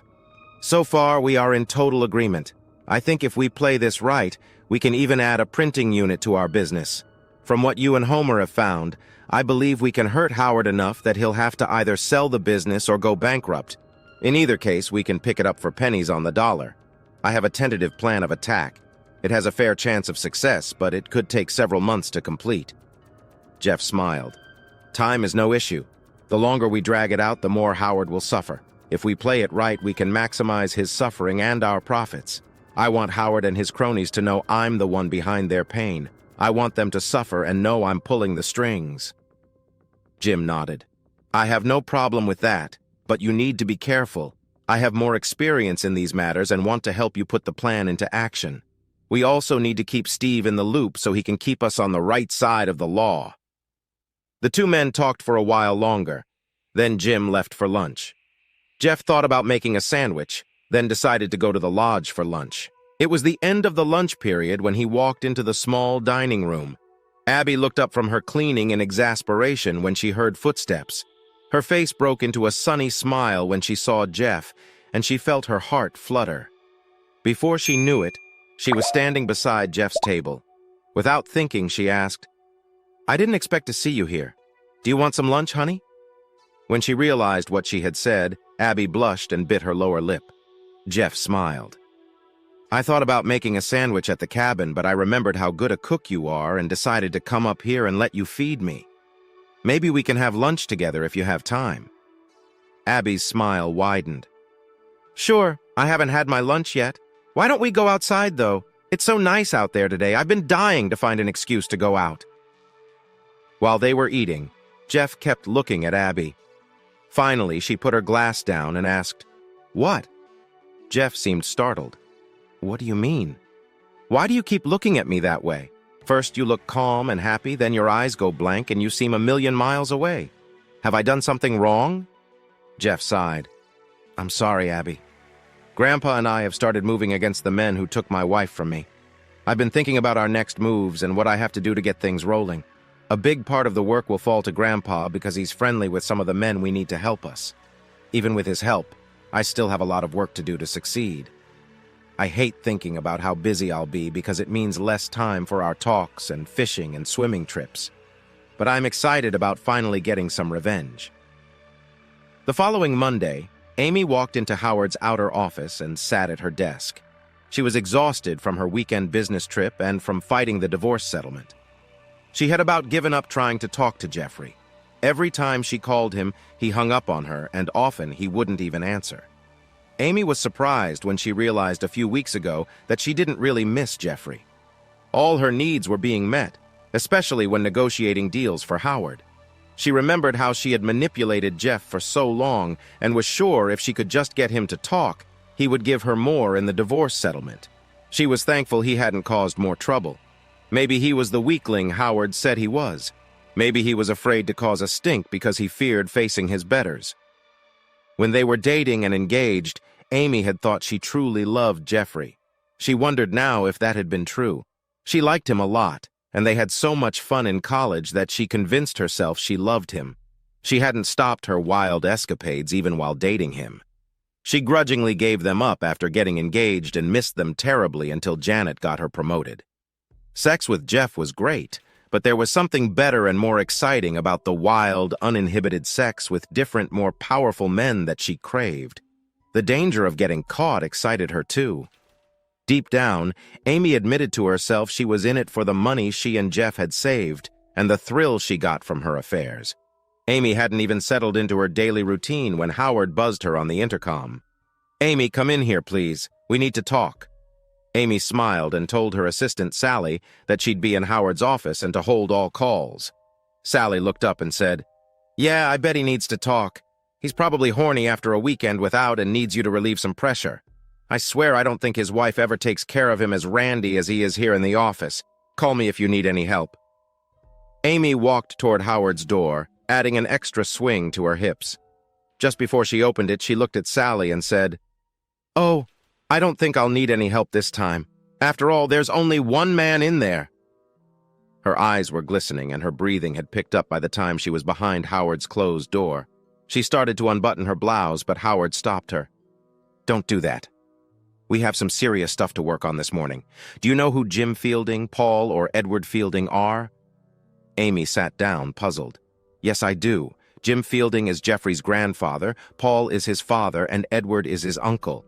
Why?" Howard looked pale and unwell. "I was playing golf this weekend with Stuart Ross, and he told me this order we are printing for them now will be the last one we get. I asked why, and he said because he was given a choice of either doing business with us or doing business with Jim Fielding and his companies. This morning, I got a call from Rollins Manufacturing canceling their order and telling me not to call on them again. When I asked why, David Rollins said, 'I was fishing this weekend with Paul and Edward Fielding and found out some things I didn't like about your business practices. I've seen some DVDs of you and your assistant negotiating with my purchasing manager, and I don't like your methods. I fired my purchasing manager and his assistant for giving you the contract. I understand the prosecutor is looking into their actions this week. Also, 2 faxes canceling orders came in this morning. I called Joe Randall when I got his and asked why he was canceling. He said, "Howard, I know better than to cross those Fieldings and Steelville Feed and Farm Supply. I don't know what you did to get on their bad side, but if I were you, I would patch things up with them as soon as you can, or your business is history. They have a real hard-on for you, and let me know in no uncertain terms that if I kept doing business with you, I wouldn't be doing it with them. Hell, they are almost 13% of my receivables, and they own 43% of my business." I asked him why he was so worried about a pissant hick in his farm store. He laughed and said, "Either you're as ignorant as they come, or too stupid to know what side of the bread the butter's on. Steelville Feed and Farm is Missouri's Berkshire Hathaway, and Jim Fielding is their Warren Buffett. I'd rather cross my wife and her entire family than mess with them." Amy felt her stomach sink. She lowered her head as Howard described the storm brewing around them. Her stomach churned, and she began shaking. When she raised her head to look at Howard, he was glaring at her, his jaw set and face white. He raised his voice and almost shouted, "You damn little witch! Why didn't you tell me that pissant you were married to had this much power? I started to wonder when he beat our first try to get him with the police. Then I was really curious when he didn't even seem to notice our other attempts to ruin him after he went back to that hick town. Now I see why. It was like I was a mosquito biting an elephant. He didn't even feel it. Amy, you need to find another job. I can't afford to have you around any longer. I hope I can get rid of you fast enough to get this heat off my back.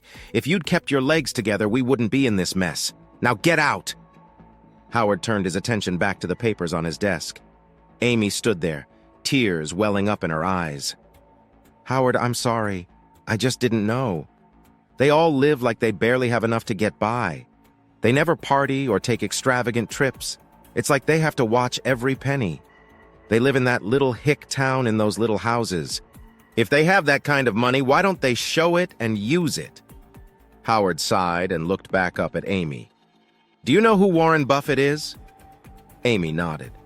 "He lives in the same house he bought in the early 1960s, and he is one of the world's richest men. Did you ever bother to find out what Jeff and his family were worth? Or did you just dismiss them because they lived in the country and had small, older homes?" Amy's heart sank even further as she realized Howard was right. She had assumed that since Jeffrey came from the country and his family lived in the country, they were poor. When she found out about the store, she thought they were just making a good living for the small town of Steelville. Now she realized what she had thrown away in search of excitement and wealth. If she had stayed faithful to Jeffrey and played her cards right, she would have had everything she wanted. She started crying and turned to leave Howard's office. When she reached for the door, Howard said, "Before you leave, send in my new administrative assistant." Amy walked out the door and closed it behind her. Sally rushed over and wrapped her arm around Amy. "What's wrong, Amy?" "Jeffrey and his family are causing trouble for Howard. He fired me this morning. I had no idea Jeff was so rich. Howard asked me to send in his new administrative assistant just before I left the office. Sally, honey, I know how exciting this life and the travel is, but if you want to keep your husband, you better quit and get as far away from Howard as you can.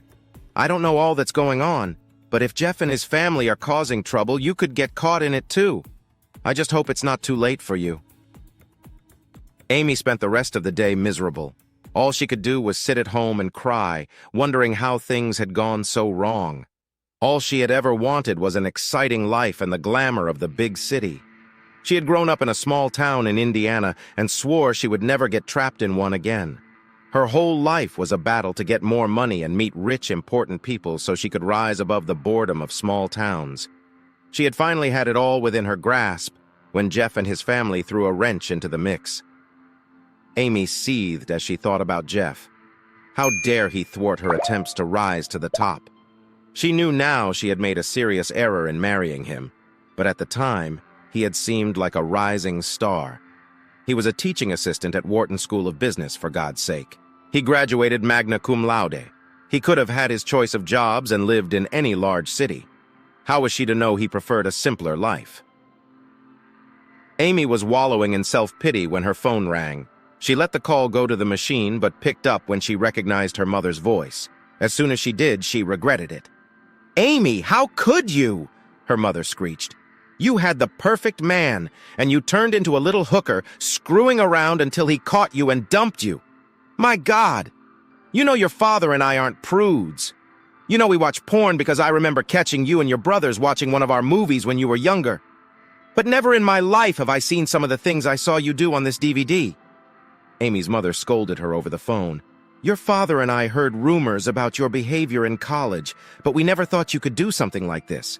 How could you do that to such a wonderful husband? Amy tried to respond, but her mother hung up. She dropped the phone and burst into tears. The phone rang repeatedly for the rest of the evening, but Amy let the calls go to voicemail. All but one were from friends and family who had received a copy of the DVD. The exception was from a furious former lover who had lost his job and wife because of the scandal. You damn little witch! I've lost everything because of you and your boss. If I ever see you again, I might just knock your teeth out. Tell your boss I'm coming for him. The next few weeks were a blur for Amy. With no job, her expenses quickly ate through her savings. She cut all unnecessary costs, canceled memberships, and made only the minimum payments on her credit cards. But it wasn't enough. She sent out over 200 resumes and had 3 job interviews, but none led to employment. Worse, one interview was canceled when the hiring manager learned about her involvement in the scandal. He had said, "Miss Fielding, this company doesn't operate the way you do. We want nothing to do with someone who thinks it's good business to sleep their way to the top. We had to fire a good friend because of you and your boss's practices. We don't want anyone like that here." Finally, the day of her divorce hearing arrived. Amy didn't want to attend, but her attorney insisted. During the procedure, she found herself staring at Jeff. He looked more powerful and commanding than ever. Despite her attorney's efforts, they couldn't break the prenuptial agreement. The judge was unsympathetic, especially when Jeff's attorney presented a letter Amy had written demanding the prenuptial agreement as a condition of their marriage. Realizing the futility, Amy instructed her attorney to accept the terms Jeff outlined. She just wanted it to be over. She had made her bed and now had to lie in it. With the house no longer hers, Amy spent the rest of the week packing and searching for a new place to live. She was thankful for the bonus money she had hidden, but it was dwindling fast. If she was careful, she could live off it for about 3 years. Investing it might make it last longer, but she feared the IRS discovering she hadn't reported it. Her parents refused to let her move back home, and her father harshly called her a hooker. She hoped her sister might let her stay in her college apartment, but her sister was afraid their father would stop paying her rent if he found out. On Monday evening, after the divorce was finalized, Amy was browsing job listings online when the doorbell rang. Looking out the window, she saw Sally leaning on the front door, crying. Amy rushed to open it just as Sally was about to leave. "Sally, what's the matter?" she asked. Sally turned to her, tears streaming down her face. "Oh, Amy, you were right. I did one more sales call with Howard, and then I told him I was going to quit. I told him I was afraid to keep working like this with Jeff and his family causing trouble.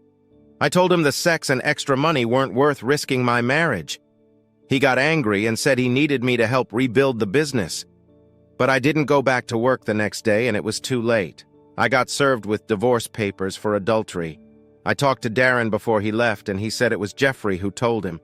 At least we didn't have a prenuptial agreement like you did, so I'll get some of our assets. Oh, Amy, what am I going to do? I love Darren so much. I'm sorry I let you talk me into this. You made it seem so exciting, and the money would have helped a lot. I had some great times, but I always felt guilty. Now I've lost Darren. How could I have been so stupid?" Amy invited Sally to stay the night, and after dinner she called Janet to come over. The 3 women drank wine and shared their troubles. They came up with a plan.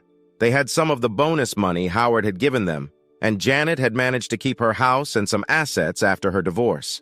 Janet agreed to let Amy and Sally live with her and share the expenses. Janet made it clear that they would split all costs equally, including the house payment, which would be considered rent. Janet was the only one still working. She had left Harriman Printing and found a poorly paid job before the rumors started. Her boss had asked about Howard and her work there, and she explained she had left after an indiscretion. He warned her not to bring any trouble to the new company, but kept her on because she was a good worker. The 3 women stayed in touch with friends still working for Howard. They learned that Howard's business was failing. His wife had divorced him and taken almost all their investments and the house. Jim and Jeff targeted companies with employees who had been involved with Amy, causing many men to lose their jobs and their companies to stop doing business with Howard.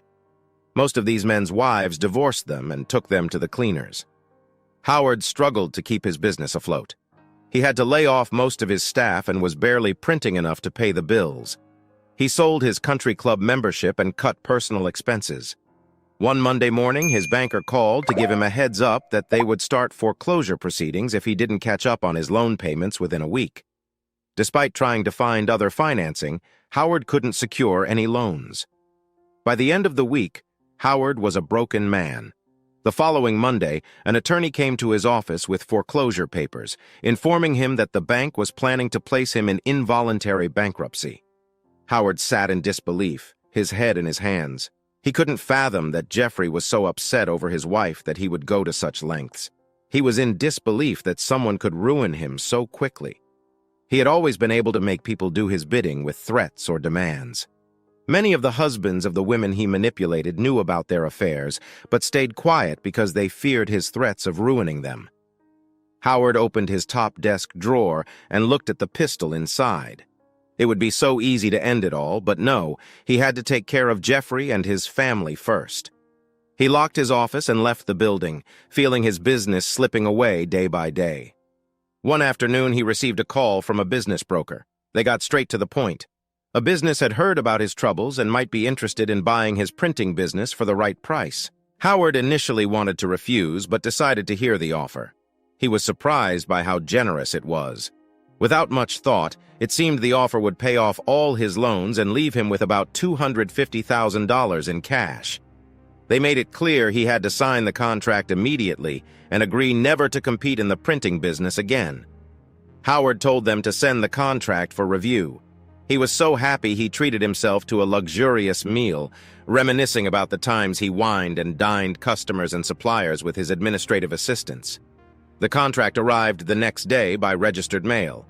Howard made another critical mistake. He didn't have an attorney review it. His usual law firm had stopped working with him, and he didn't want to waste time finding another. He read the contract and chuckled as he signed it, thinking he could start over in another business and be successful again soon. He should have read the fine print which stated that any remaining balance after satisfying his debts would be given to him as a certified check. The day of the closing was bright and sunny, which Howard took as a good omen. The meeting was in his bank's main office, where the bank would receive their share of the purchase price to clear his loans, and then he would get his check. Howard was escorted into the meeting room, where he saw 5 men at the table: his banker, a court officer, the bank's attorney, and 2 representatives from the purchasing company. One was an attorney, and the other was the chairman of the board. Howard felt he recognized the attorney but couldn't place him. Everything was businesslike. Howard signed the necessary documents, and the banker and attorneys reviewed them. The banker then pointed out that the vice president of operations, acquisitions, and research for Steelville Feed and Farm Supply hadn't signed one of the pages. Howard became upset and demanded an explanation. The banker calmly replied, "What do you mean by that? They are the ones who bought your business, Howard." Howard was stunned. "No, they didn't. I agreed to sell to Western Missouri Printing. What's going on here?"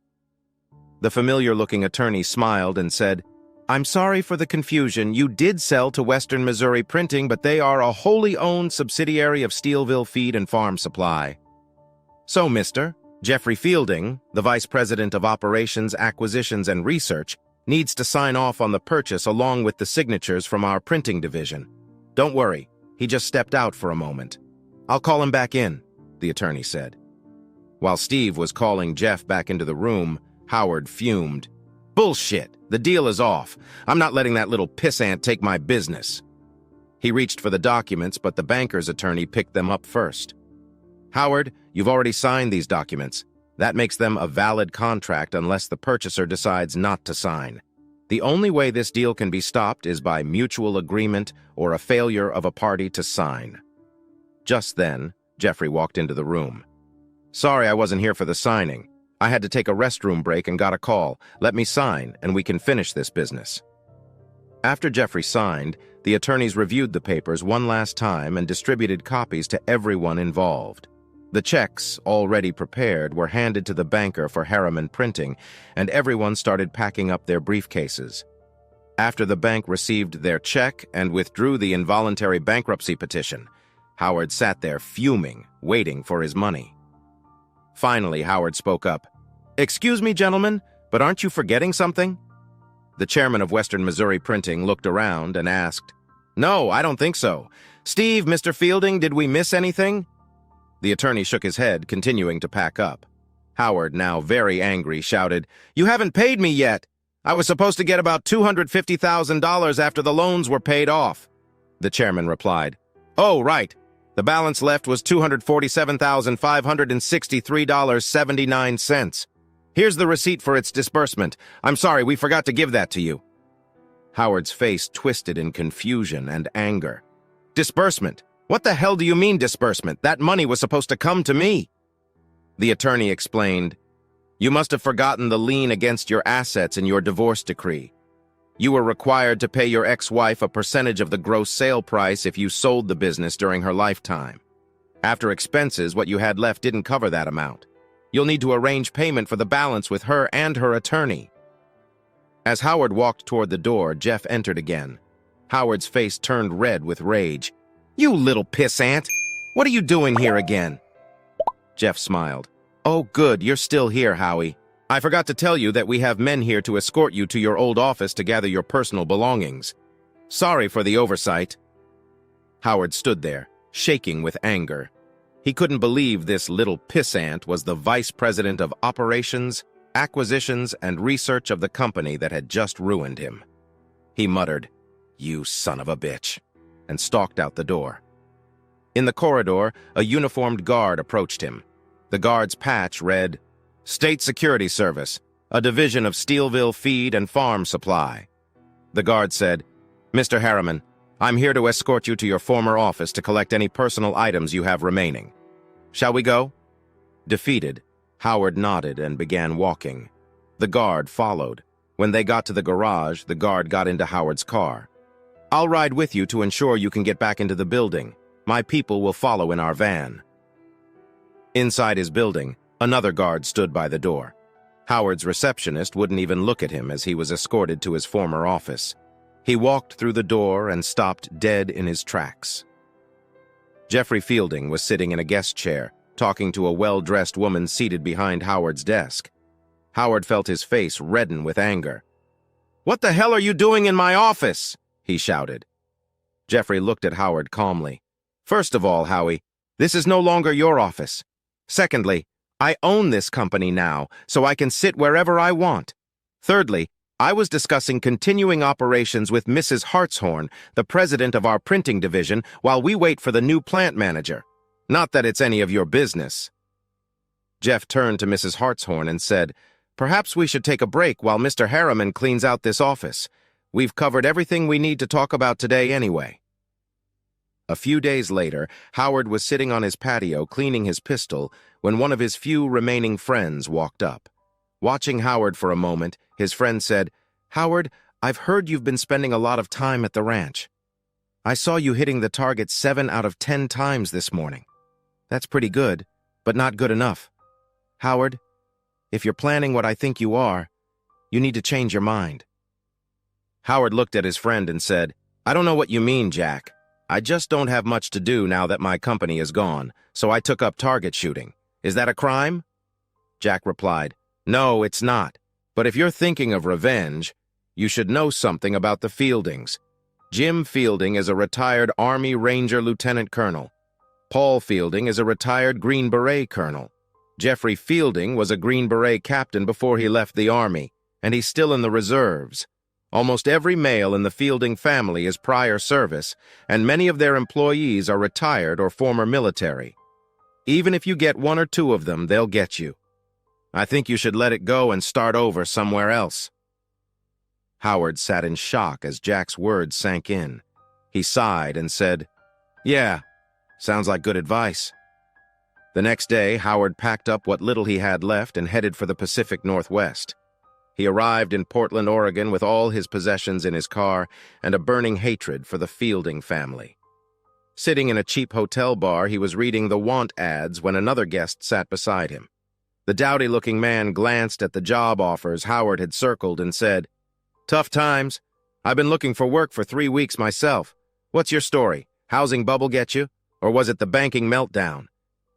Howard felt talkative that afternoon, so he told a modified version of his story. He ended by saying, "In short, I had everything I ever wanted. A wife to take care of the house, a business that made me a ton of money, and every 2 years I found another stupid woman to screw and party with. My customers loved the perks and got a kick out of screwing married women and embarrassing their husbands. But I screwed up. I messed with the wrong woman, and her ex-husband and his family screwed me over. They had more clout, and I couldn't beat them. My wife divorced me and took almost everything. Then those damn Fieldings took my business and merged it into theirs. The attorneys say it was all legal.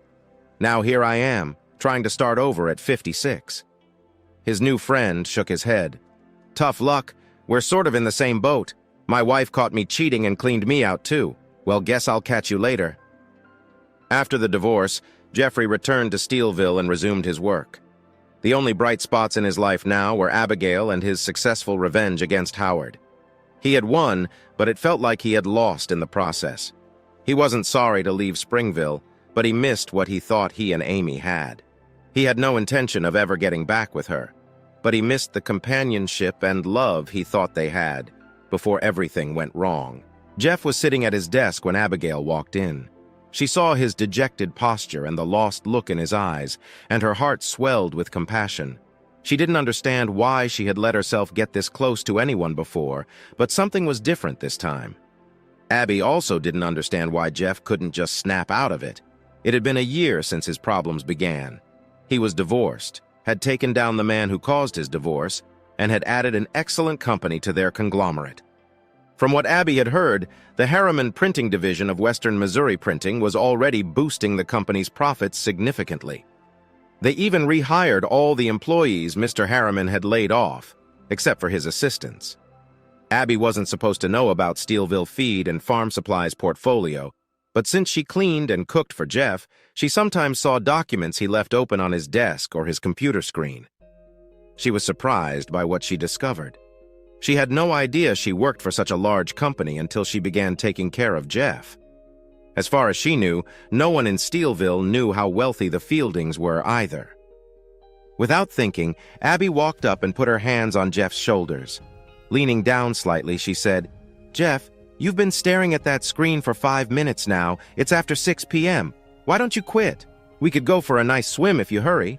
After that, I can make you supper if you want." Jeff turned to Abby and smiled. "That's the best idea I've had all afternoon. I can't seem to concentrate anyway, so let's go."